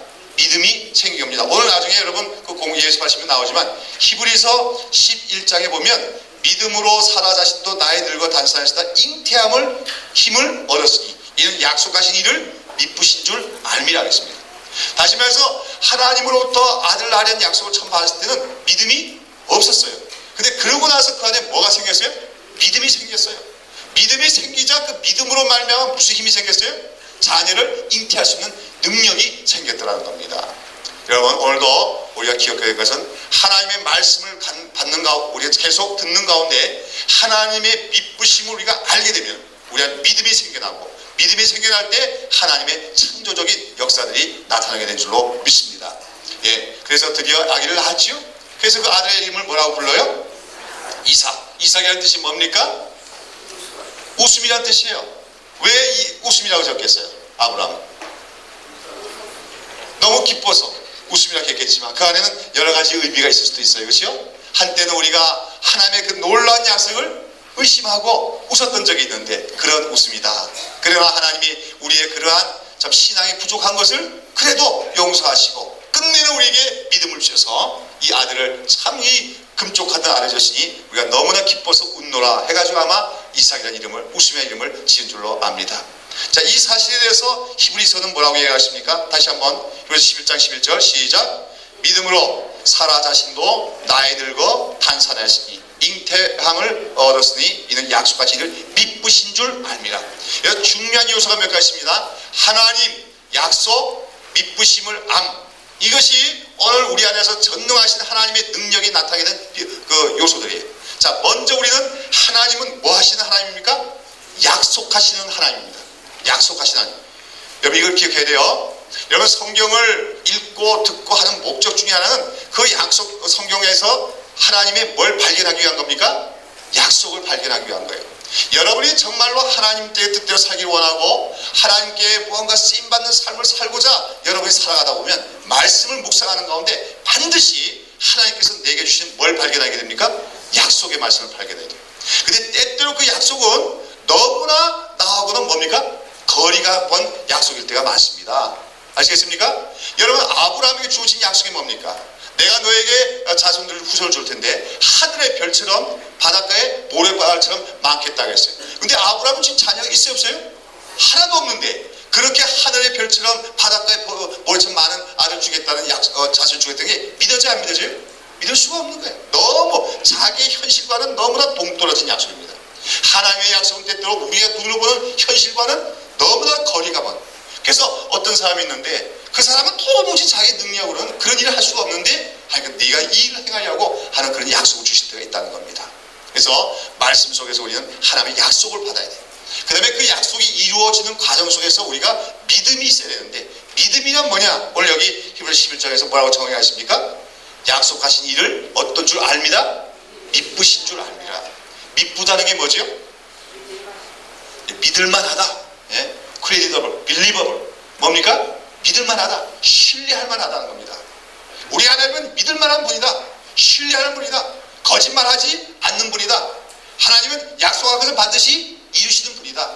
그걸 신실하신 분이라고 하죠. 이것을 우리가 알게 되니까 알미라 했잖아요. 알미라. 여기서 잉태하는 힘이 얻어졌다는 겁니다. 여러분 오늘 하나님이 믿으신 것을 아십니까? 이 믿으심을 안다는 건 정말 내 인격 속 깊이 하나님은 정말 신뢰할 수 있는 분이야 하는 것을 의심치 않는 것을 믿으심을 알미라고 얘기하는 거예요. 여러분 오늘 우리 살아가면서 여러 가지 어려운 일을 당하고 현실적 불가능한 일을 당할지라도 우리에게 말씀하시고 우리에게 약속하신 하나님은 믿으신 분이다. 정말로 믿을 수 있는 분이다. 신뢰할 수 있는 분이다 하는 것을 아는 우리가 되야 될 줄로 믿습니다. 그 하나님의 믿으심을 아는 그 지식이 바로 믿음이에요. 그 믿음이 하나님이 지금 고사목처럼 돼버린 그 아브라함과 사라에게 아들을 주신 것 같은 놀라운 창조의 역사를 우리에게 일으켜 주신 줄로 믿습니다. 하나님의 믿으심을 아시는 성도 되시길 바랍니다. 다음에 우리가 예수님은 또 어떻게 해서 태어나셨습니까? 잘한 얘기죠? 예, 나사렛에 살고 있는 한 처녀가 있었는데 누구예요? 마리아에게 어느 천사가 와서 수태고지합니까? 가브리엘 천사가 와서 수태고지합니다. 네가 장차 아들을 낳으니 그 이름을 예수라 하라. 그가 바로 높으신 지하의 아들이라. 저에게 하나님께 다해서 위를 주시라. 다시 말해서 약속된 메시아가 오시는데 누구를 통하여 오게 하는 겁니까? 마리아라는 동정녀 처녀를 통해서 오시겠다고 약속하셨 말씀을 전했어요. 천사가. 그랬더니 마리아가 뭐라고 하는가? 나는 누구를 알지 못하오니? 사내를 알지 못하니 이 일이 어찌 있으리까? 사내를 알지 못한다는 말은 무슨 말이에요? 수초녀라 그 말이에요. 아직까지 남자와 성관계를 맺어본 적이 없는 수초녀다. 그 당시 마리아는요 이미 누구와 약혼했어요? 요셉이라는 청년과 약혼했지만 두 사람이 잠자리를 한 적은 한 번도 없는 겁니다. 이스라엘 법에서는 결혼을 앞두고 남녀간에 성관계를 맺으면 안 되죠. 결혼 때까지 순결을 지켜야 돼요. 그래서 그 두 사람 다 그 순결을 지키고 있었습니다. 그러니까 마리아가 얘기하는 거예요. 나는 아직까지 결혼하려면 날짜도 남았고, 그렇죠? 그래서 비록 요셉이라는 약혼자가 있지만 나는 남자와 그런 성관계도 전혀 맺은 적이 없는 처녀인데 어떻게 내 몸에서 아들을 낳을 수가 있겠나이까 얘기하죠. 그랬더니 천사가 뭐라 합니까? 성령이 내게 임하시고 지극히 높으신 이의 능력이 너를 덮으시니 이름으로 나실 바 거룩한 자는 하나님이 아니라. 성령의 능력이 임하면은 그 성령의 능력으로 말미암아 네가 하나님의 아들을 잉태하게 될 것이라고 얘기합니다. 자, 그런데 여기서 마리아가 뭐라고 대답합니까? 예? 거기서 누가복음 1장 10절 보면 대저 하나님의 모든 말씀은 능치 못하심이 없느니라. 천사의 여자 하나님의 모든 말씀은 능치 못하심이 없느니라는 겁니다. 여러분 세상에 능치 못한 일이 많지요. 그러나 우리에게 무엇만 있으면 능치 못한 일이 없습니까? 하나님의 말씀만 주어주시면 능치 못한 일이 없는 줄로 믿습니다. 여러분 이제 앞으로 성경과 지식과 끝나는 게 아니라 살아가다가 여러 가지 인생의 어려운 일을 당하거나 또 새로운 일을 할 때 하나님의 말씀만 주어지면 그건 모든 것을 다한 거나 마찬가지. 우리가 현실적으로 모든 것이 불가능할지라도 우리에게 무엇만 주어지면 말씀만 주어지면 모든 것이 다 가능한 줄로 믿습니다. 하나님은 그 천사를 통해 말씀한 거죠. 내가 말씀을 주었으니 그 말씀대로 될 것이다. 네가 비록 사내 알지 못하는 처녀지만 하나님의 아들을 잉태하게 될 것이라고 말씀합니다. 자, 그런데 여기서 마리아가 뭐라고 대답합니까? 아주 놀라운 대답이 있어요. 뭐라고 합니까? 마리아가 그러되 주의 계집종이오니 말씀대로 내게 이루어지이다 하매 천사가 떠나가니라. 오늘 우리가 전능하신 하나님을 믿는 믿음에 대해서 우리가 공부하고 있어요. 근데 여기서 우리가 전능하신 하나님을 진짜로 믿고 전능하신 하나님의 그 능력이 나에게도 체험되게 되려면 이 마리아와 같은 신앙에 대해서 우리가 배워야 된다는 겁니다. 자, 마리아가 먼저 뭐라고 합니까? 나는 주의 계집종이오니. 여러분 여기서 기억해야 될 것, 오늘 우리 그리스도인은 하나님 앞에서 나는 하나님의 누구이오니? 저는 계집종 아니에요. 저는 종이오니. 남자들은 하나님의 종이오니, 여자분들은 뭐예요? 주의 계집종이오니, 여종이오니. 그렇죠. 그게 계집종은 낮춘 거고, 그렇죠? 여종이오니. 이건 무슨 말입니까? 하나님의 뜻대로 살기를 원합니다. 나의 삶을 하나님께 바쳐드립니다. 내가 내 삶의 주인이 아니고 하나님이 나의 주인이 되시고 나의 모든 삶은 하나님께 쓰임받기를 원합니다 하는 것이 바로 나는 주의 계집종이라는 말씀입니다. 우리가 오늘 하나님의 그 거룩하신 전능하신 능력을 체험하려면 먼저 우리가 이 자세가 우리에게 이루어져야 돼요. 무슨 말씀입니까? 주의 종이오니. 주여 저를 마음대로 사용하여 주시옵소서. 주의 종으로 사용하여 주시옵소서. 이러한 자세가 오늘 여러분에게 필요한 줄로 믿습니다. 오늘 하나님 앞에서 기도할 때마다 나는 주의 종입니다. 나는 주의 여종입니다. 이런 믿음의 자세가 있으십니까? 이 자세가 먼저 갖춰주시기를 축원합니다. 그 다음에 마리아가 뭐라 합니까? 주의 계집종이오니 어떻게 해요? 말씀대로 내게 이루어지이다. 무슨 말씀이에요? 처녀가 잉태하려는 말씀대로 되기를 바라나이다 얘기합니다. 여러분 여기서 우리는 마리아의 놀라운 믿음을 보게 돼요. 말씀대로 이루어지다 하는 것은 뭐예요? 이제 마리아가 뭐 하게 되는 거예요? 임신하게 되는 걸 얘기하죠. 이게 왜 놀라운 일입니까? 마리아가 처녀가 임신하면 어떻게 돼요? 이거는 그 당시 유대사에서는 굉장히 위험한 일이죠. 왜냐하면 어떤 처녀가 약혼자와 남자와 정혼, 약혼을 해놓고 만약에 외간 남자와 불륜의 관계를 맺어가지고 아기를 임신하게 되면요, 그거는 정식 부부 사이에 가늠한 거랑 똑같은 죄로 취급이 돼요. 정혼했을 때, 약혼자. 그렇게 되면 잘못하면 어떻게 됩니까? 파혼을 당하는 정도가 아니라 동네 사람들한테 뭐예요? 돌로 맞아 죽을 수도 있는 일이에요. 그런데 지금 마리아는 그 일을 말씀대로 내게 이루어지이다 얘기하는 겁니다. 여러분 나중에 요셉이 봤더니 마리아가 어떻게 돼요? 배가 막 불러오죠. 그러니까 요셉이 생각했을 때 그건 틀림없이 뭐예요 그러면? 마리아가 나도 모르는 어떤 남자와 관계를 맺었다고 생각할 수밖에 없는 거죠. 상식적으로 볼 때. 그래서 요셉은 어떡합니까? 근데 요셉이 참 착한 사람이에요. 보통 남자들, 나쁜 남자들 같으면 어떡하겠어요? 요 괘씸한 것이 하고서는 말이죠, 동네에 나발 불겠지요. 그럼 동네 사람은 다 알고 나갖고 마리아를 돌로 치려고 거 아닙니까? 그러나 요셉은 의로운 사람이에요. 착한 사람이어서 마리아가 어떤 사정이 있었나 보다. 그래가지고 어떡합니까? 조용히 끊어버리려고 했어요. 그 관계를. 근데 누가 또 나타납니까? 천사가 나타나서 너 안에 마리아가 잉태한 그 아들은 하나님의 아들이라는 것을 가르침으로써 요셉은 그때부터 마리아에 대한 보호자가 되는 것이죠. 자, 근데 여기서 여하튼 마리아의 신앙을 보십시오. 주의 말씀대로 내게 이루어지이다. 말씀대로 이루어지면 마리아에게 뭐 좋은 일이 생기는 겁니까? 아니죠. 물론 나중에 그는 하나님 그 예수님의 모친한 참 그 존경된 존엄한 이름을 얻게 되었지만, 그러나 여러분 한번 생각해 보세요. 인간적으로 보면 그 동네에서 여자가 처녀가 집도 안 간 처녀가 배가 불러오면 사람들이 뭐라 할까요? 수근수근거릴 거 아닙니까? 그러다가 참 잘못하면 돌로 맞아서 참 죽을 수도 있는 그런 위험. 그러나 주의 말씀대로 되어지리라. 이것이 바로 마리아의 신앙이었던 겁니다. 오늘 여러분 전능하신 하나님 믿는데 전능하신 하나님이 우리에게 그대로 임하게 되려면 이 마리아와 같은 순종하는 자세가 우리에게 먼저 필요한 줄로 믿습니다. 나는 주님의 계집종입니다. 난 주님의 종입니다. 그 말씀대로 이루어지게 하여 주시옵소서. 말씀대로 이루실 때 나에게 어떤 고난이 오더라도 말씀대로 되기를 원하나이다. 이렇게 위험을 각오하는 그러한 자세 속에서만이 우리 전능하신 하나님의 능력을 체험하게 된 줄로 믿습니다. 신앙은 때때로 모험일 때가 많아요. 모험. 그 하나님의 말씀대로 순종하는 것이 나에게 큰 위험과 모험이 따른다 할지라도 말씀대로 이루어지다 순종하여 나갈 때 위대한 하나님의 능력을 체험하게 되는 줄로 믿습니다. 다음으로 이제 네 번째 이스라엘 백성들이 위험에 처했을 때 하나님께서 어떻게 하셨습니까 하는 사건이죠. 다 예습하셨죠? 예습 안 하고 오면 이 시간에 굉장히 재미없어요. 지루하고 졸려요. 그러니까 예습하고 오면 되게 재밌습니다. 자, 어떤 사건이죠? 이스라엘 백성들을 하나님께서 애굽 땅에서 구출해내셨지요. 바로가 그 이스라엘 백성들 놔주려고 합니까? 안 놔주려고 합니까? 안 놔주려는 걸 하나님이 본때 보였지요. 10가지 재앙으로. 그 마지막 날 그 애굽에 있는 모든 장자들이 죽임을 받는 그 사건을 통해서 6월절 밤에 드디어 바로가 그 이스라엘 백성을 가라 너 해방시켰어요. 해방을 얻은 백성들 얼마나 기뻤겠습니까? 막 그냥 기뻐 노래하며 찬송하며 가는데 어느 길로 왔어요? 광야길로 오게 됐어요. 광야길로 오다 보니까 딱 눈앞에 뭐가 놓였습니까? 홍해바다가 놓였어요. 홍해바다. 막막하죠. 홍해바다를 건널 길이 없어요.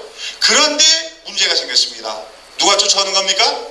바로의 군대가. 이 바로가 하나님 앞에 그 징계를 받아가지고 어쩔 수 없이 이스라엘 백성들을 다 내놓아줬지만 억울하게 짝이 없어요. 그렇죠? 그래서 안 되겠다. 내가 쫓아가서 이 이스라엘 백성들을 다 멸절시키든지 아니면 끌고 와야겠다 하고서는 큰 군대를 이끌고 바로 군대가 쳐들어오기 시작합니다. 그렇죠? 뒤쫓아오기 시작. 자 보세요. 앞에는 뭐예요? 시퍼런 홍해바다. 홍해 그랬는데요. 홍해바다 그 바다 색깔이 어떤 색깔일까요? 예? 홍해바다. 예, 홍해바다에서 저는 바닷물이 뻘겋을 줄 알았는데 그게 아니고 세계에서 제일 파란 물이 홍해바다래요. 왜냐하면 그 밑에는 그 여러 가지 산호초라든지 그런 게 있어갖고 그럴 텐데 그 깔려있는 돌들의 그 빛깔 때문에 그럴 텐데 세계에서 제일 파란 물이 홍해바다라거든요. 정말 파랗대요.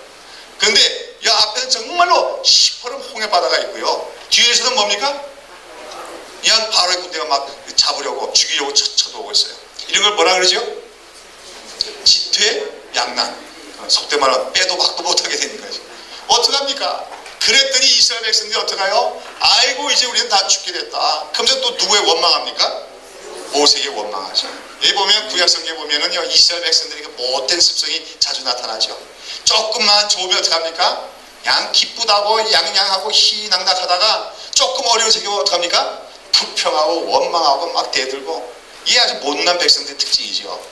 자 그래갖고 이스라엘 백성들이 큰일 났다 우리는 다 죽게 됐다 차라리 우리가 여기 안 나오고 애굽 땅에서 그냥 바로의 노예 생활하는 게 낫지 않았냐 이렇게 합니다. 그때 모세가 이스라엘 백성들에게 하는 말이 뭡니까? 중요한 말이에요.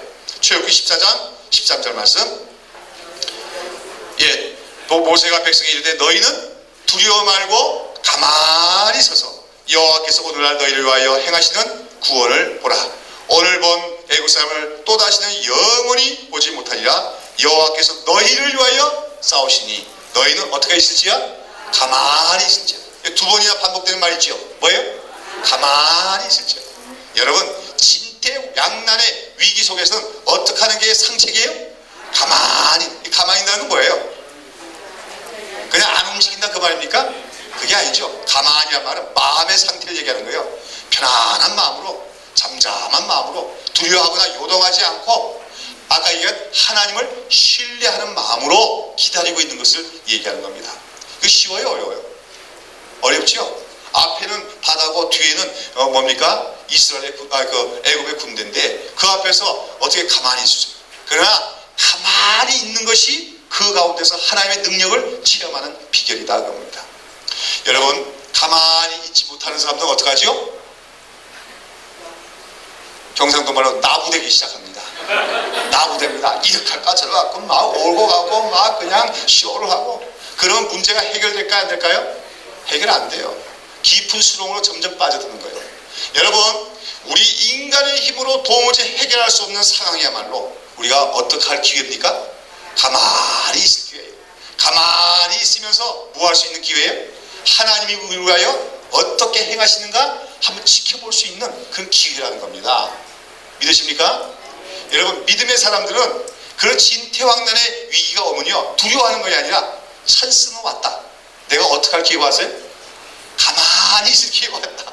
그래서 하나님이 어떻게 이 문제를 해결하시는가 한번 그렇죠? 볼 수 있는 기회가 왔다. 하나님께서 어떻게 애국 군대와 싸우는가 한번 볼 수 있는 기회가 왔다 하는 것 마찬가지죠. 어떻게 하십니까? 가만히 있으라 했더니 이스라엘 백성이 조금은 가만히 있었겠지요. 그랬더니 어떻게 일이 벌어집니까? 모세가 그 바다를 향하여 홍해바다를 손을 내밀었더니 바다가 둘로 쫙 갈라지고 마른 땅이 나옵니다. 이 세상의 역사 속에서 아무도 걸어가지 못한, 아무도 밟아보지 않은 마른 땅이 드러나고 이스라엘 백성들이 그 마른 땅으로 착 지나가게 되는 거지요. 우리나라에도 뭐 모세의 기적 얘기 있지요. 예. 여러분, 우리가 저번에 삼선교선 기적했잖아요. 방주 13호. 그 모도교회가 바로 뭐예요? 소위 한국의 모세 기적이 일어나는 그곳입니다. 그래서 그게 때가 되면은 그 물이 쫙 갈라져서 진도에서부터 모도까지 한 키로 수하면 한 2km 정도 될 텐데 그까지 마른 땅을 건너서 오고 갈 수 있는 그 생기는 것인데 그가 좀 다르죠. 그건 간조차로 되는 거고 이거는 홍해바다가 실제로 바람이 갖고 양쪽으로 갈라지고 그 가운데로 마른 땅이 걸어서 지나간 거예요. 이스라엘 백성이 그렇게 다 지나갑니다. 그랬더니 누구도 따라와요?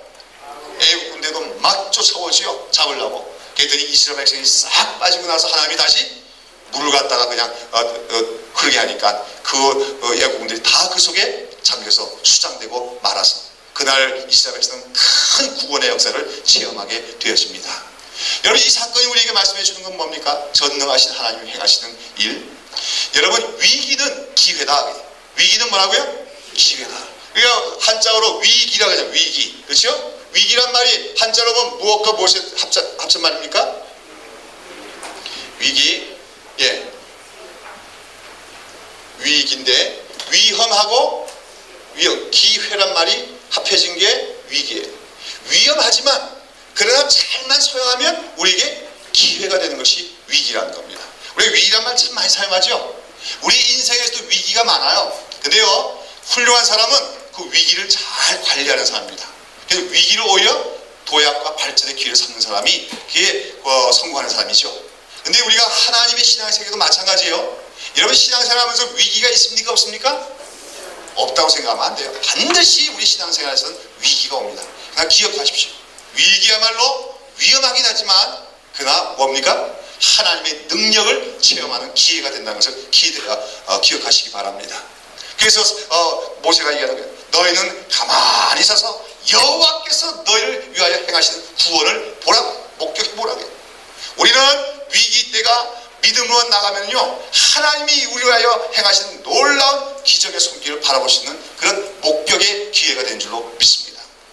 여러분, 그 19세기에 살았던 분으로서 조지 뮬러라고 하는 분이 있어요. 조지 뮬러, 여기 들어봤어요? 이분은 기도의 응답을 5만 번 받았던 분이라고 합니다. 이분 원래 독일 사람인데 영국으로 건너와 살면서 그 고아들을 돌아보는 고아의 아버지처럼 사신 분이에요. 근데 그 고아를 수천 명을 길러냈죠. 그러다 보니까 큰 고아 사업을 하다 보니까 경제적으로도 많은 비용이 필요할 거 아니에요. 그러나 그것이 원만치 않은 가운데 그가 일생을 살아가면서 5만 번 기도해서 5만 번 응답을 받았대요. 아마 그분은 기도한 것마다 다 기록한 것 같아요. 5만 번 기도가. 근데 그분의 일대기 보면 이런 얘기가 나와요. 자주 있었던 일입니다. 한 번은 고아원에 수백 명 아이들이 있는데 먹을 것이 딱 떨어져 버렸어요. 아침 식사가 다 떨어졌어요. 그럼 어떻게 되는 겁니까? 고아들과 모든 직원들이 굶주릴 수밖에 없는 거예요. 아침이 됐는데 그 뭡니까? 아침이 됐는데 그 교사들이 뮬러 선생님 큰일 났습니다. 지금 뭐예요? 먹을 것이 하나도 없어요. 애들 먹을 게 없습니다. 그랬더니 뮬러가 그러냐고. 그러더니 뭐라고 하겠어요? 식당에다가 애들 식사할 수 있는 준비를 다 차려놓으십시오 그런 거예요. 식사할 수 있는 준비를 다 차려놓은 거예요. 선생님들은 아니 먹을 게 아무것도 아무것도 없는데 어떻게 식사 준비를 하는 거냐. 그러나 말을 들으면서도 이 양반이 무슨 재주가 있나, 어디다 부탁해 놓은 게 있나. 근데 어디로 들어가겠어요? 기도실로 들어가는 거야. 기도하러. 선생들은 감감하죠. 그러나 이제 뮬러가 시키는 대로 그렇게 다 식탁에다가 자 포크하고 이제 수저가 다 올려놓고 그냥 준비했습니다. 뮬러는 거기 들어가서 기도하는 거예요. 기도하는데 뮬러가 기도하고 한참 있는 시간이 지나서 그 뭡니까? 고아원 앞에 큰 트럭이 왔어요.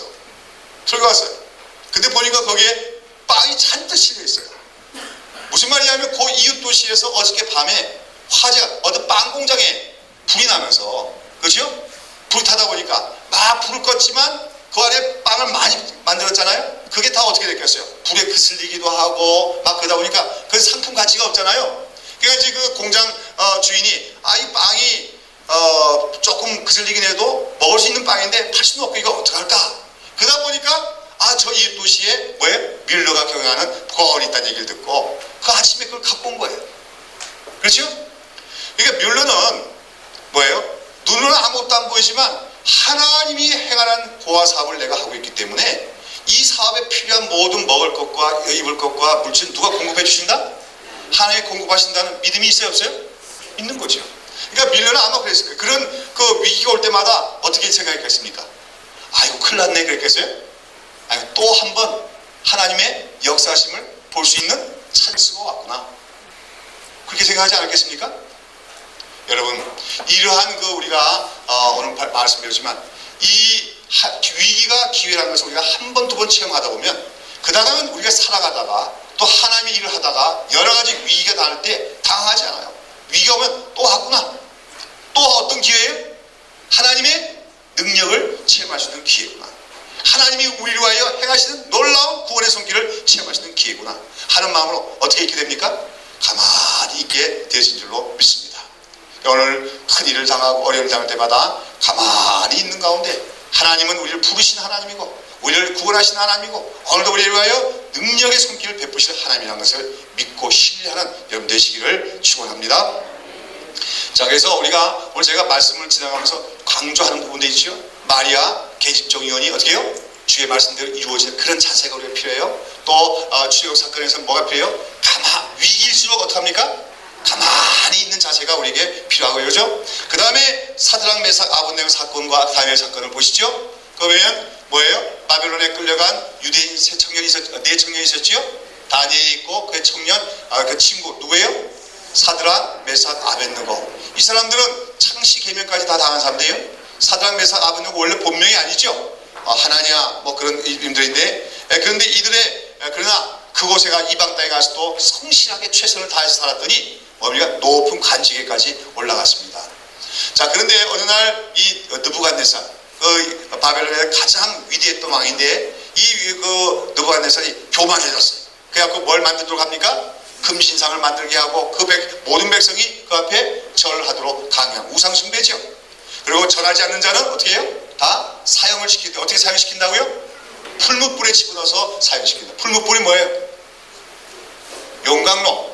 그렇죠? 옛날에 도가니 그 뭡니까 쇳물을 녹여내고 하던 그런 그 용광로를 풀무불이라고 하죠. 거기다 집어넣어서 사람을 사형시켰다고 했어요.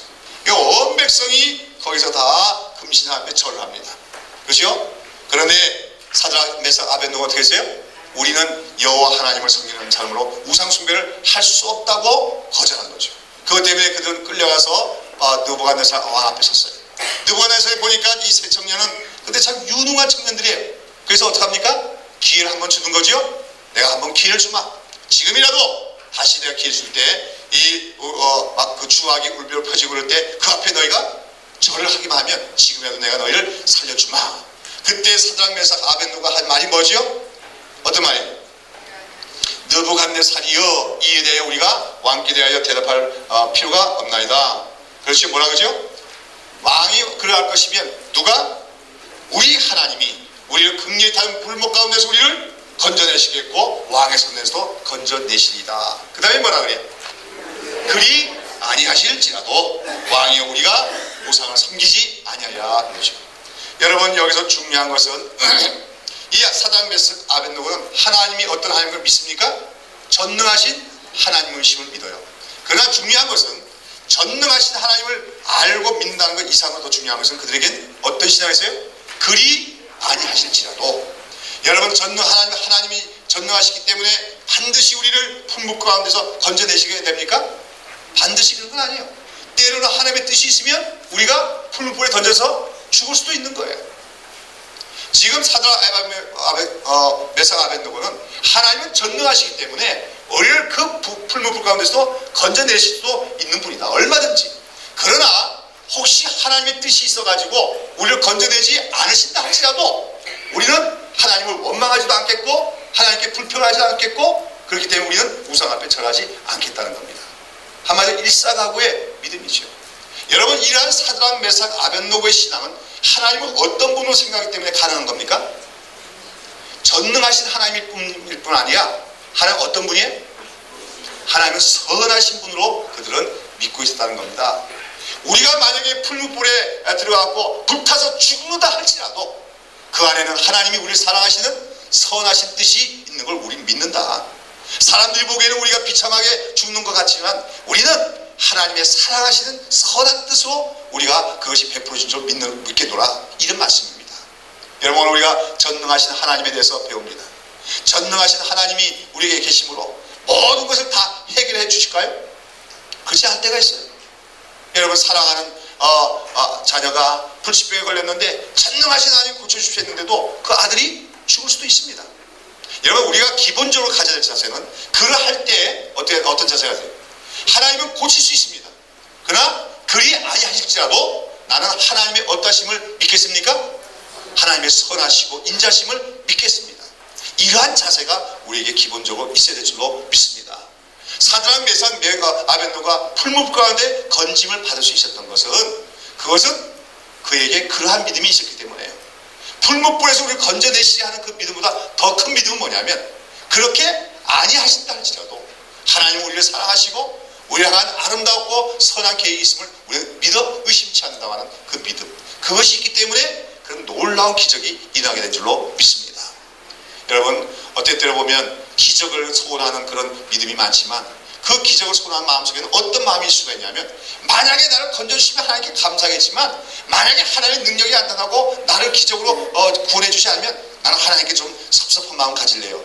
이런 마음이 있을 동안에는 사실 하나님의 능력이 나타날 수가 없다는 겁니다. 한마디로 마음을 비워야 돼요.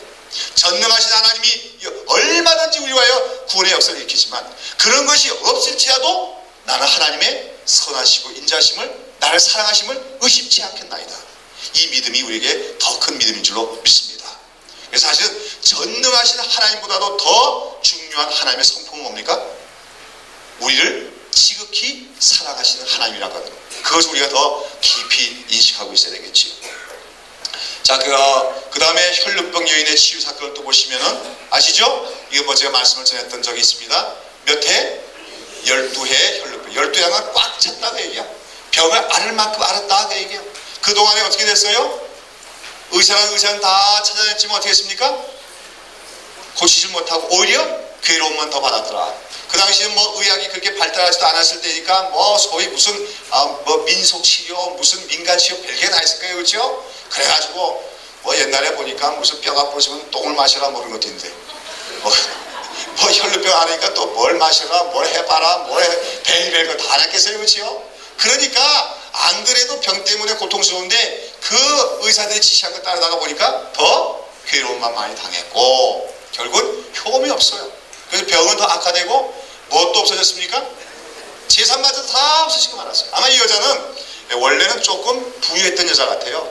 그 당시에 이스라엘 민중들 가운데서는 병이 나도 누굴 찾아갈 수 없어요? 의사를 찾아갈 수 없는 가난한 사람들이 너무나 많았는데 이 여자는 그래도 여러 해 동안 그 의사를 찾아다녔다는 것은 그만큼 뭐가 있었던 겁니까? 재산이 있었던 거예요. 근데 그 재산이 다 날아가고 말았다는 겁니다. 그러다가 이제 누굴 만나게 된 거죠? 예수님 만나게 된 거죠. 그 예수님 만났을 때 예수님이 죽은 자를 살렸고 문둥병자를 가졌고 이런 예수님의 소식이 들려오자 그녀 마음속에 뭐가 생겨난 겁니까? 믿음이 생겨난 거예요. 그분이 나를 치유할 수 있다. 내가 그분의 옷자락만 만져도 내가 치유가 되리라. 하밀러라. 하밀러라가 뭐라 했지? 헬라어로 엘레게, 마음속으로 계속해서 되어내는 겁니다.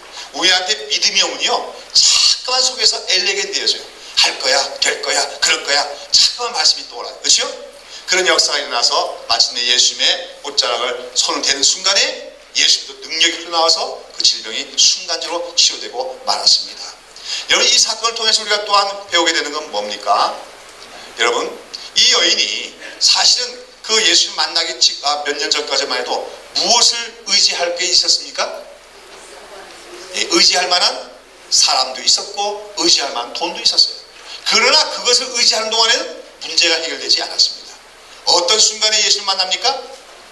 모든 것이 다 의지할 것이 하나도 없고 인간적으로는 절망할 수 없는 그 순간에 예수님을 만나게 되어지는 거죠. 그래서 우리가 기독교에 나오는 중요한 원리는 우리의 인간이 인간 스스로에서 절망하는 그 순간이 하나님으로 말미암은 희망이 시작되는 시간이다. 다시 한번, 우리 인간이 인간에 대해서 뭐예요? 철저히 절망하는 그 순간이 바로 하나님으로 말미암은 희망이 시작되는 순간이라는 것을 우리가 기억해야 되는 것입니다. 근데 오늘 우리는 우리 스스로를 좀 믿고 의지하는 게 있어요, 없어요? 있죠? 그래도 뭐 남편도 믿을만 하고, 그래도 또 내가 뭐 재산도 어느 정도 있고, 내 학식도 있고, 내 뭐도 있고, 우리 이거 의지하고 있어요. 이거 의지하는 나는 우리가 아직까지 예수를 인격적으로 만나기 힘들 때가 많습니다. 비록 그것을 갖고 있을지라도 이런 것들이 나의 인생에 궁극적으로 도움이 안 된다. 그렇죠? 이러한 것들이 결국은 궁극적으로 의지할 것이 되지 못한다 하는 그러한 가운데 인간 자체에 대해서 우리가 철저히 절망하는 그 순간이 오히려 예수를 만날 수 있는 시간이 되어진 줄로 믿습니다. 그러면서 특별히 그 믿음이 와야 돼요.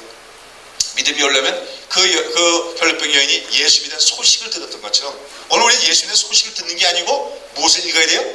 말씀을 읽어야 됩니다. 예수님에 대한 말씀을 읽을 때 우리 안에도 될 거야 엘레겐 할 수 있는 그 믿음이 생겨나게 되어지는 것이죠. 이 말씀, 이 성경, 이 사건에서 다시 기억해야 될 거 뭐예요? 인간적으로 우리가 의지할 것이 있는 한은 우리가 주님을 인격적으로 만날 수 없을 때가 많아요. 우리가 늘 그래서 하나님 혹시 내가 뭐 갖고 있는 것이 있을지라도 이것은 내가 궁극적으로 의지할 것이 못 되고 주님밖에 나의 도움이 안 되고 주님밖에 나의 의지가 되지 않습니다. 이 신앙 고백이 우리에게 있어야만이 주님을 만날 수 있게 된 줄로 믿습니다. 다음으로 이제 나사로의 살아난 사건이죠. 예, 여기 보면은 나사로와 그 누이 동생이 누구죠? 마르다와 마리아. 이 가정은 어떤 가정이에요? 어떤 가정이에요? 한마디로 예수님이 지극히 사랑하시는 가정입니다. 예수님이 지극히 사랑하시는 가정. 예, 아버지는 없는 것 같아요. 그렇지? 어머님이. 그래서 오라버니와 그 두 자매가 사는 가정인데 예수님이 참 사랑하신 가정이에요. 그래서 이들이 사는 마을이 어느 마을이었습니까? 베다니인데요. 베다니는 어디 인근에 있는 시골일까요? 예루살렘 바로 인근에 있는 그 벳박이라고 하는 그 고개가 있는데 그거만 넘었으면 거기 있는 마을이 베다니예요. 근데 예수님은 갈릴리에서 있으면서 가끔가다 예루살렘 오시죠. 오실 때마다 들르시고 가면서도 들렀던 마을이 바로 베다니인데 베다니만 들리면 누구 집에 갑니까? 나사로야 그 자매들의 가정에 가셨어요. 그 집은 그렇게 부유한 집은 아닐 겁니다. 부모님도 안 계시고 그렇죠? 그러나 예수님은 그들을 지극히 사랑하셨죠.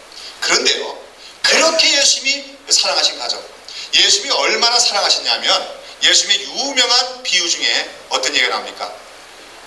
거지 나사로와 부자의 얘기 나오죠.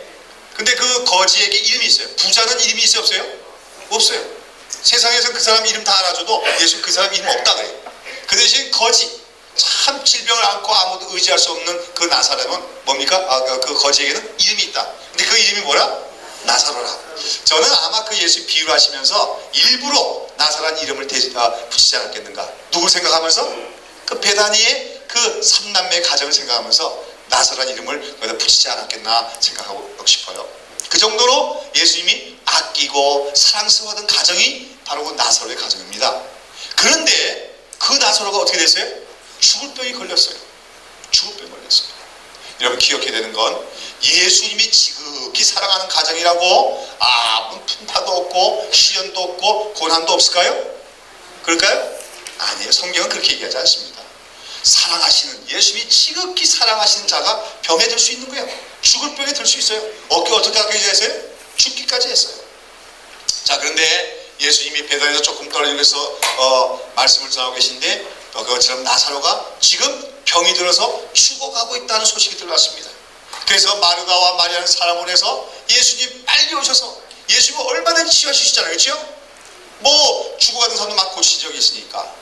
그러나 어떻게 되면 힘들까요? 일단 죽어버리면 힘들지 않겠나 이렇게 생각했을 거예요. 그래서 빨리 와서 고쳐주세요 그랬는데 예수님이 가셔야 안 가셔요? 안 가셔요. 예수님 말하면 미적미적거리다가 결국은 어떻게 돼요? 나사로가 죽고 말았어요. 예수님 좀 이상하지 않습니까? 빨리 가셔야죠. 사랑하는 그 가정인데 예수님은 일부러 지체하신 거죠. 그러니까 어쩌면 마르다와 마리아는 아주 원망은 않지만 예수님 계셨으면 빨리 오셨으면 우리 오라버니가 살아났을 텐데 그렇게 합니다. 그때 예수님이 하시는 건 뭡니까? 나는 부활이요 생명이 그렇죠? 나를 믿는 자는 살아도 죽어도 살겠고 살아도 영원히 살려 내 여보가 살리라 말씀하십니다. 그리고 예수님이 어떡하죠? 그 무덤을 막고 있는 돌을 치우게 하고 뭐라고 하시죠? 나사로야 나오너라. 한마디 말씀에 죽었던 나사로가 벌떡 일어나서 온몸에 그 배를 휘어감은 채로 밖으로 나오는 그 부활의 모습을 볼 수 있지요. 이 사건에서 우리가 깨닫게 되는 것은 아까 얘기한 것처럼 예수님이 지극히 사랑하는 가정이라고 환난이 없고 고난이 없다고? 아니라는 겁니다. 예수님이 지극히 사랑한 자에도 고난이 있을 수가 있어요. 그러나 예수님은 그 고난을 통해서 그 가정에게 더 큰 은혜를 주시고자 하는 것이 하나님 주님의 뜻이라는 것을 우리가 기억해야 될 줄로 믿습니다. 아시겠습니까? 오늘 여러분이 주님을 사랑할 때 주님도 여러분을 지극히 사랑하셔요. 그런데 그 가정에 어려움이 생깁니다. 그때 그것은 잘못 믿어서 그런 거 아니에요. 제가 때때로 신방을 하다 보면 어떤 가정은 자꾸만 시련이 있고 환란이 있으니까 하나님이 우리를 사랑하지 않는 게 아닌가, 또는 우리 가정에 무슨 죄가 많아서 이런 게 아닌가 생각해요. 그렇지 않아요. 예수님이 아마 이 땅에 사는 동안에 제일 사랑했던 가정이 나사로의 가정이에요. 그 가정에 죽음의 문제가 있었고 그런 질병의 문제가 있었다는 겁니다. 그러나 그것을 통해서 그들은 더 큰 하나님의 은혜를 덧입게 되어지는 것이죠. 오늘 우리가 내가 하나님이 나를 사랑하신다, 주님이 나를 사랑하신다, 그런데도 내게 고난이 있을 때는요, 그 고난을 통하여 우리에게 더 좋은 것을 주시고자 하는 주님의 은총이 있다는 것을 기억해야 될 줄로 믿습니다. 그런 가운데 예수님이 그 나사로 살릴 때 무엇으로 살리십니까? 말씀으로. 예수의 말씀에는 능력이 있어요. 나사로야 나오너라.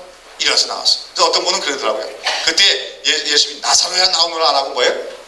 다 나오너라. 그러시면 어떻게 했을까요? 그때 무덤 속에 있던 사람이 다 나올 뻔했다고. 근데 그렇게 되는 날이 있을 줄로 믿습니다. 예수님 재림하시는 그날에, 그렇죠? 예수님이 재림하시면서 무덤 속에 잠자는 자라 다 일어나. 예수님 말씀 한마디에 죽었던 자들이 벌떡벌떡 다 일어나서 영광섬으로 변화되는 그 날이 올 줄로 믿습니다. 예수님이 나사로를 살리신 것은 장차 있을 그 부활 사건에 대한 예표로서 우리에게 보여주신 것이죠. 근데 여러분, 예수의 말씀은 그렇게 능력이 있어요. 처음에 얘기했죠? 하나님이 세상을 창조하실 때 무엇으로 창조하셨다고요? 말씀으로 창조했습니다. 그러니까 여러분, 오늘 우리가 신앙은 말씀입니다. 말씀이 내게 주어지기만 하면 못할 일이 없는 거예요. 그래서 말씀을 우리가 공부하는 목적은 성경 속에서 하나님이 나에게 주시는 말씀을 우리가 받기 위해서 오늘 말씀을 공부하고 있는 것이죠.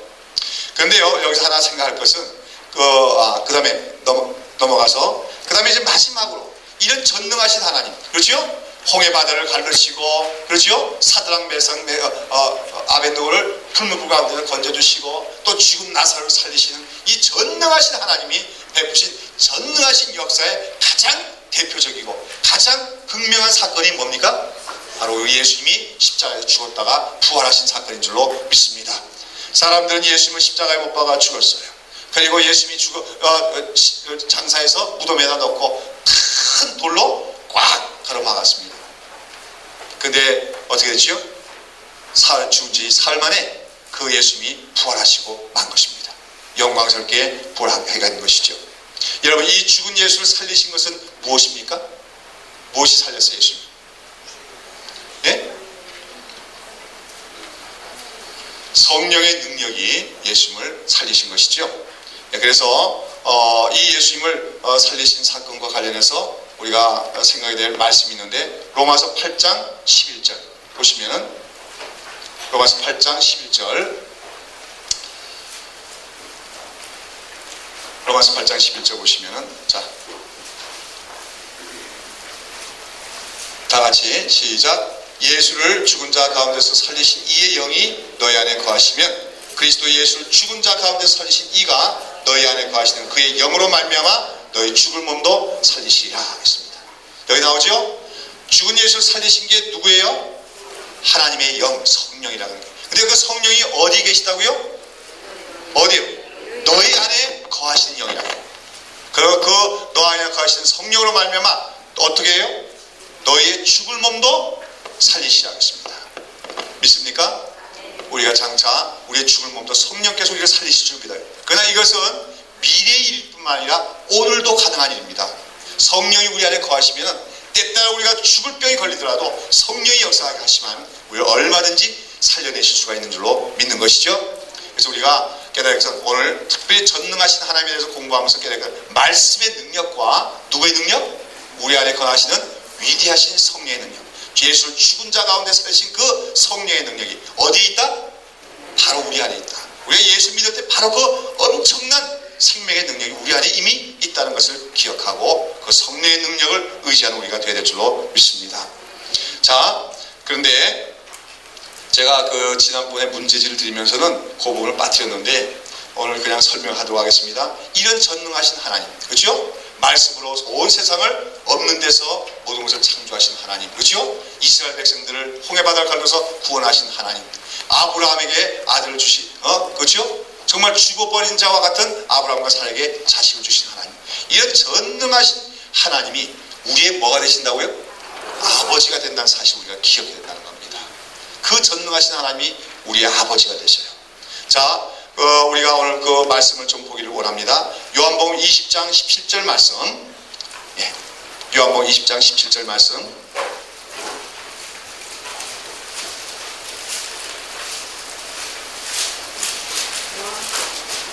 예, 요한복음 20장 17절 말씀 한번 다 같이 읽어보도록 합시다. 예수께서 이르시되 나를 만지지 말라. 내가 아직 아버지께로 올라가지 못하였노라. 너는 내 형제들에게 가서 이르되 내가 내 아버지 곧 너희 아버지 내 하나님 곧 너희 하나님께로 올라간다 하라 하옵시되. 그렇죠? 여기까지 봅시다. 여기서 예수님이 하나님을 뭐라고 표현하십니까? 내 아버지 곧 너희 아버지 내 하나님 곧 너희 하나님. 믿습니까? 예수님이 부활하고 승리함으로 이제 예수를 믿는 자는 어떻게 되는 겁니까? 예수님의 아버지가 나의 아버지가 되고 예수님의 하나님이 나의 하나님이 되어준 줄로 믿습니다. 예수님은 그래서 이제는 우리들에게 하나님을 너희의 아버지인 걸로 알라. 이것을 계시하신 분이 바로 예수님이에요. 여러분, 예수님 올 당시에 유대교 굉장히 열심히 했지만 그들은 하나님을 어떤 분으로 생각했습니까?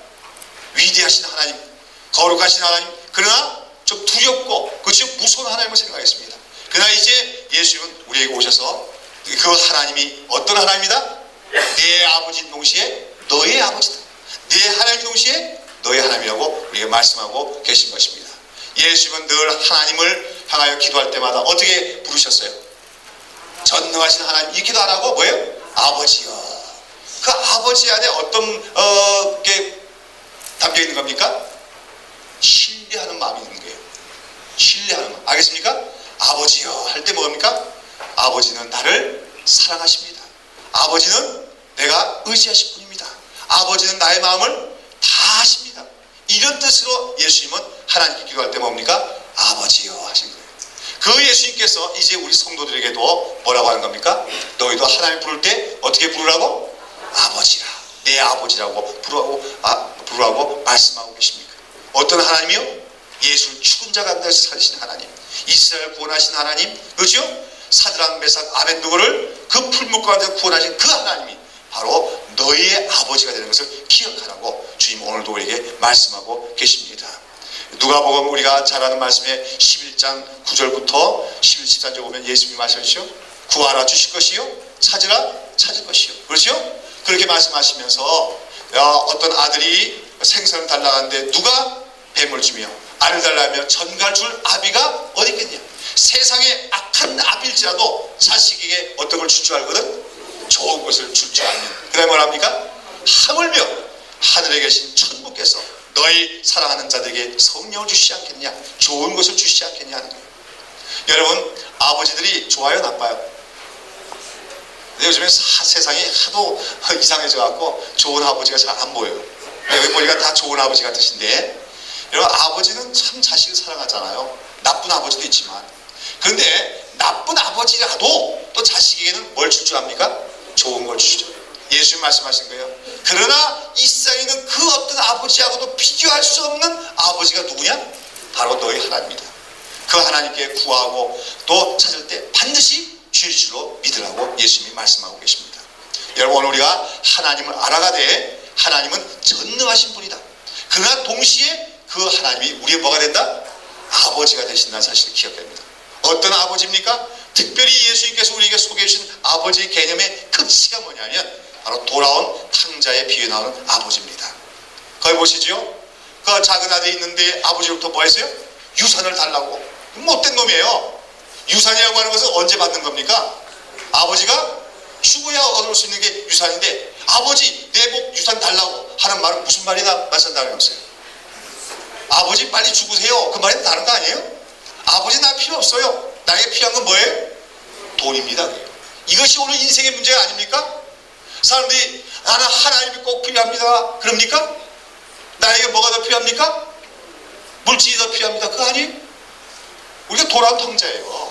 뭐 꼭 돌아온 탕자에서 전과가 몇 범이 있고 뭐 허랑방탕 살아야 되는 게 아니라 하나님보다도 물질이 더 소중하고 하나님보다도 돈이 더 나에게 소중하다 생각하면 다 돌아온 탕자나 마찬가지가 된 줄로 믿습니다.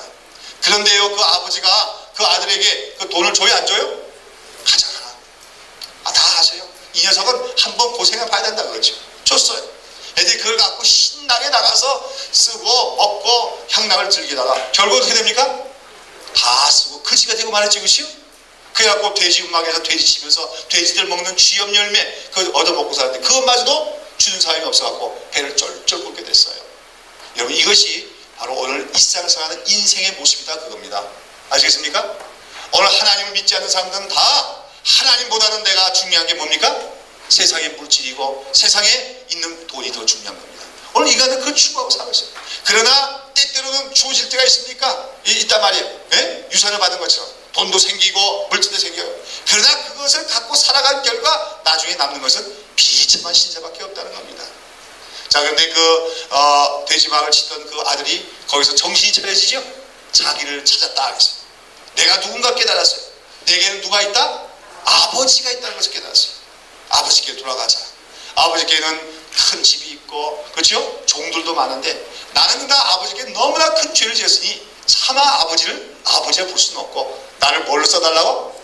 종으로 써달라고, 그렇죠? 탐사꾼에 하나 써달라고 해서라도 먹고 살아야 될 거 아니야. 그래가지고 두 손 들고 돌아오는 거죠. 그런데 그 아들이 돌아오는데 어떻게 돌아와요? 온몸엔 돼지 냄새 나고, 그렇죠? 걸레같이 된 옷을 입고 참 온 머리부터 끝까지 상처나지 않은 부분이 없는 그런 비참한 모습 돌아오는데요. 그 아버지는 어떻게 하고 계십니까? 집 나간 아들을 기다리고 계시던 거죠. 그날도 기다리고 있다가 아들이 저기 동구 밖에 나타나니까 어떻게 해요? 막 뛰어가서 그 아들을 꼭 껴안는 거예요. 그러니까 그 아들은 어떻게 합니까? 거기서 무릎을 꿇고 나는 아버지라고 부를 수가 없습니다. 내가 너무 큰 죄를 지었으니 하나님과 아버지 앞에 너무 큰 죄를 지었으니 아버지를 볼 수 없사오니 나를 뭘로 써주십시오? 종이 하나를 써주십시오. 그때 아버지가 뭐라 그래요? 무슨 말이냐? 누가 뭐라 그래도 너는 내 사랑하는 아들이다. 내가 죽었던 내 아들을 다시 찾았노라. 봐라, 잔치를 벌여라. 손을 잡아라, 잔치를 벌여라. 이 아들을 내가 찾았노라. 기뻐하는 아버지의 모습. 그것이 바로 오늘 우리가 믿는 하나님 아버지라는 것을 우리가 기억해야 될 줄로 믿습니다. 예수님은 오늘 우리 믿는 자들에게 그 아버지를 소개해 주시고자 했던 분이에요. 오늘 기억하십시오. 하나님은요, 전능하신 하나님입니다. 못하실 분이 없는 분이 하나님인데 그 하나님이 바로 우리의 그 사랑이 많으신 자비가 넘치는 아버지라는 사실을 우리가 기억해야 될 줄로 믿습니다. 그런 가운데 아까 말씀하신 것처럼 때때로 우리 삶에 고난이 있고 역경이 있을지라도 하나님은 절대로 어떤 분인 줄 믿어야 돼요? 미쁘신 우리의 하나님 아버지신 우리가 믿어야 됩니다. 때로는 우리가 역경이 와서 하나님의 능력으로 여러 가지 해결할 수 있지만 그리 아니하실지라도 나는 하나님 어떤 분으로 신뢰해야 돼요? 선하시고 인자심으로 신뢰할 때 그런 사람에게 하나님의 전능하신 능력이 나타나서 그를 보호하시고 구원해 주시고 그를 인도하시는 역사가 나타나게 된 줄로 믿습니다. 여러분 시편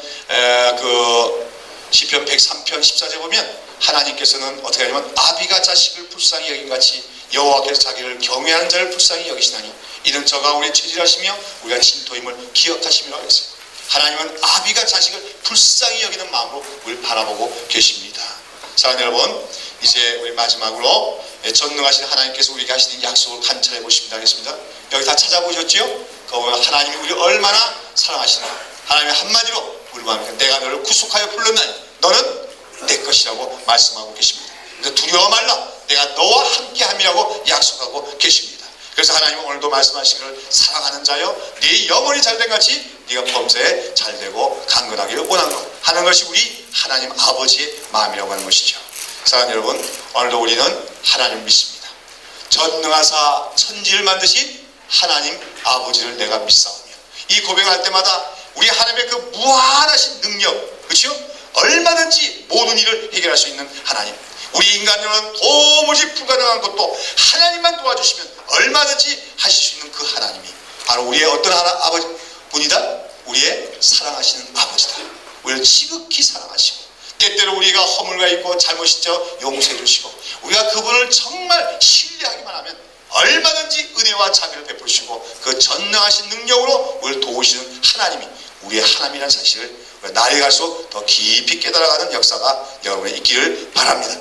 그럴 때 하나님이 그 전능하신 능력으로 여러분의 삶을 지켜주실 것이고 인도하여 주실 때 우리는 세상에 살아가면서 어려운 일을 당하고 염려하지 않으며 그 하나님 아버지를 신뢰하는 마음속에서 늘 승리하는 성도들이 되어질 줄로 믿습니다.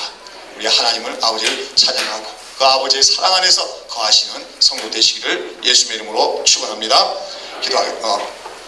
기도하겠습니다. 사랑하시는 하나님 아버지 감사합니다.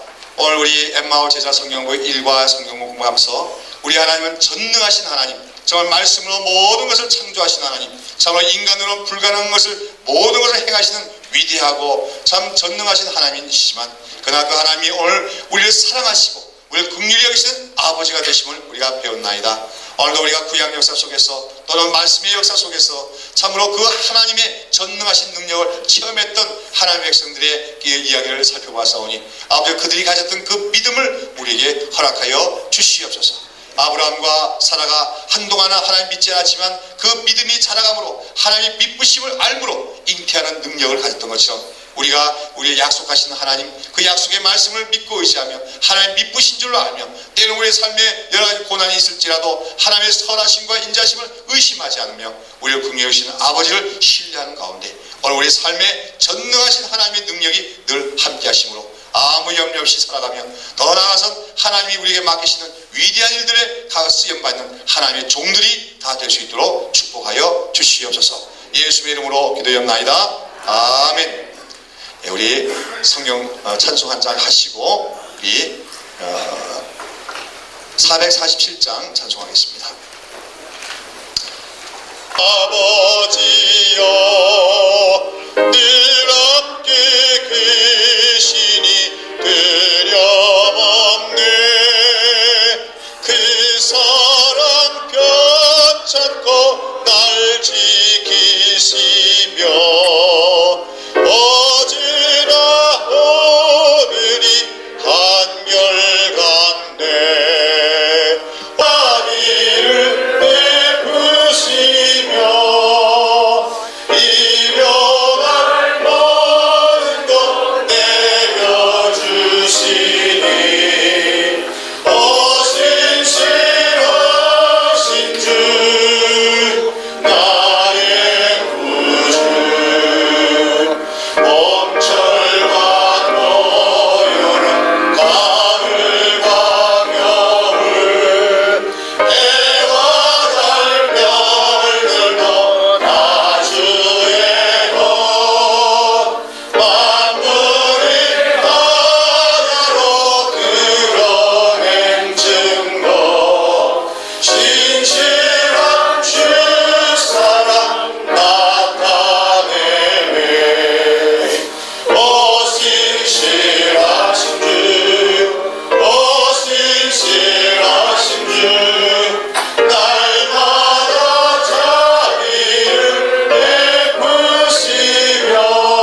신실하신 분이에요.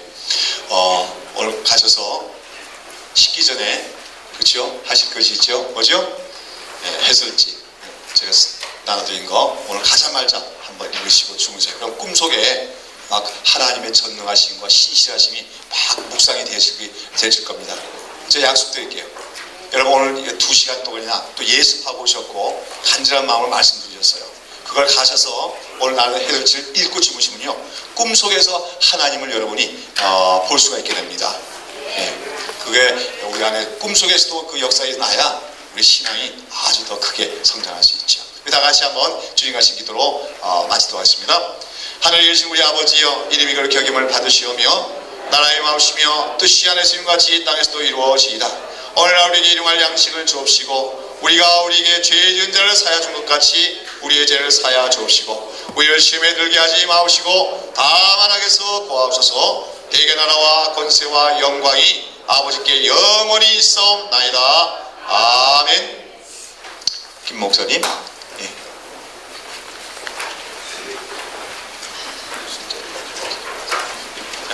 숙제? 숙제 다 하셨죠? 근데 나눠드린 교재에다가 쓰시면은 또 그거 되니까 교재채 내십시오. 교재채 내도 되고 교재하신 분들은 가능하면 별지에다가 1번 이렇게 하고 2번 해갖고 쓰셔가지고 내시면 좋겠어요. 제가 한번 보야 또 여러분이 더 어떻게 또 더 잘 할 수 있겠는가 또 제가 검토할 수도 있으니까 반드시 숙제는 내주시기 바랍니다. 혹시 그 지난주에 그 숙제를 가지고 원본을 거기다 하셔가지고 원본을 내셔야 되는 분들을 위해서 뒤에 좀 준비해 놨거든요. 그러니까 그 원본에다 숙제하신 분들은 내시고 가시면서 그 강연을 하나 더 받아가시기 바랍니다. 그렇게 하시고 그다음에 그 출석표를 하나씩 나눠드렸는데 숫자가 많아서 제가 다 파악하기가 너무 어려워요. 지금 교재 나눠주기도 어려워서 그냥 그거를 좀 마련했습니다. 조금 재래식 방법이긴 하지만 가시면서 꼭 그 날짜와 이름을 이렇게 써가지고 내주시기 바랍니다. 그러면 출석 그렇게 체크를 그리고 혹시 지난주에 그 바인더만 가져가고 속 안에 있는 내용물을 못 가져가신 분들은 뒤에 마련해 놨습니다. 그거 받아가시면 되겠고 오늘 샤프를 하나씩 드렸는데 그거는 우리 교회 홍보부에서 이 제자 성경 공부에 제공을 했습니다. 그래서 감사함으로 받으시면 되겠습니다. 예, 이상입니다. 안녕히 들어가시기 바랍니다.